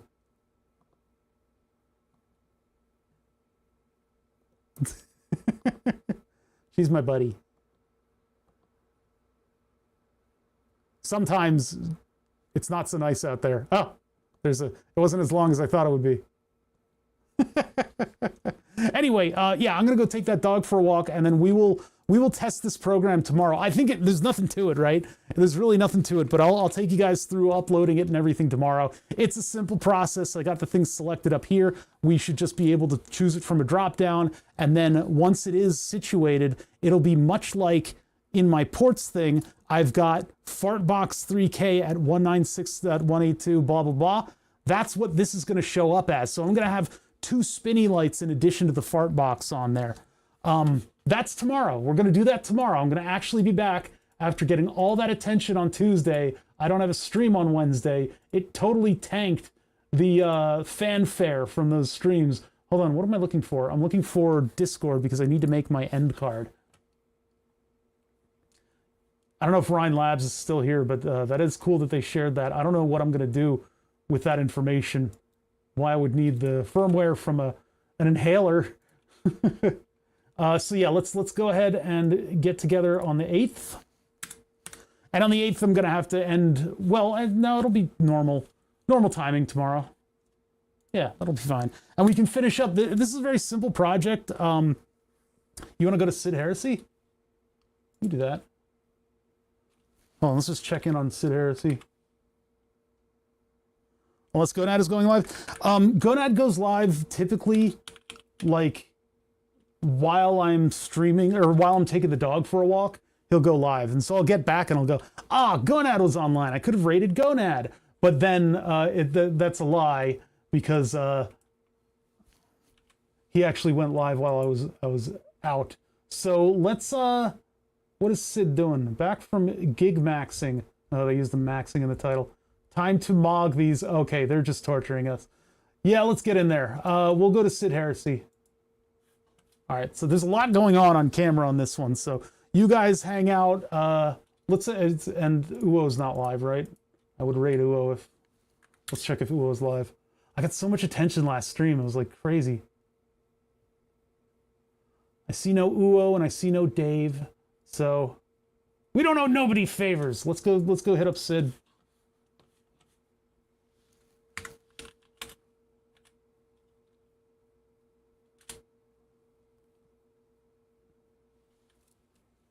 Did he say anything earlier? Oh, Sid was here earlier. I see. Cool. Well, let's just throw some people at them. We're waiting for the timer to expire. It takes forever. This is waiting for the raid. We have 12 people raiding in. And then I'll be back tomorrow. So mark your calendars. Mark your calendars. Tell your parents. Write it on the schoolhouse wall. Just, put up a billboard. Whatever you got to do. Whatever you got to do. All right, let's do it. I'll catch you guys later. Bonk. And if you're still here... Oh, I didn't even use the end card. I forgot about that. Well, poop. All right, I'm going to stop the stream now. Bye.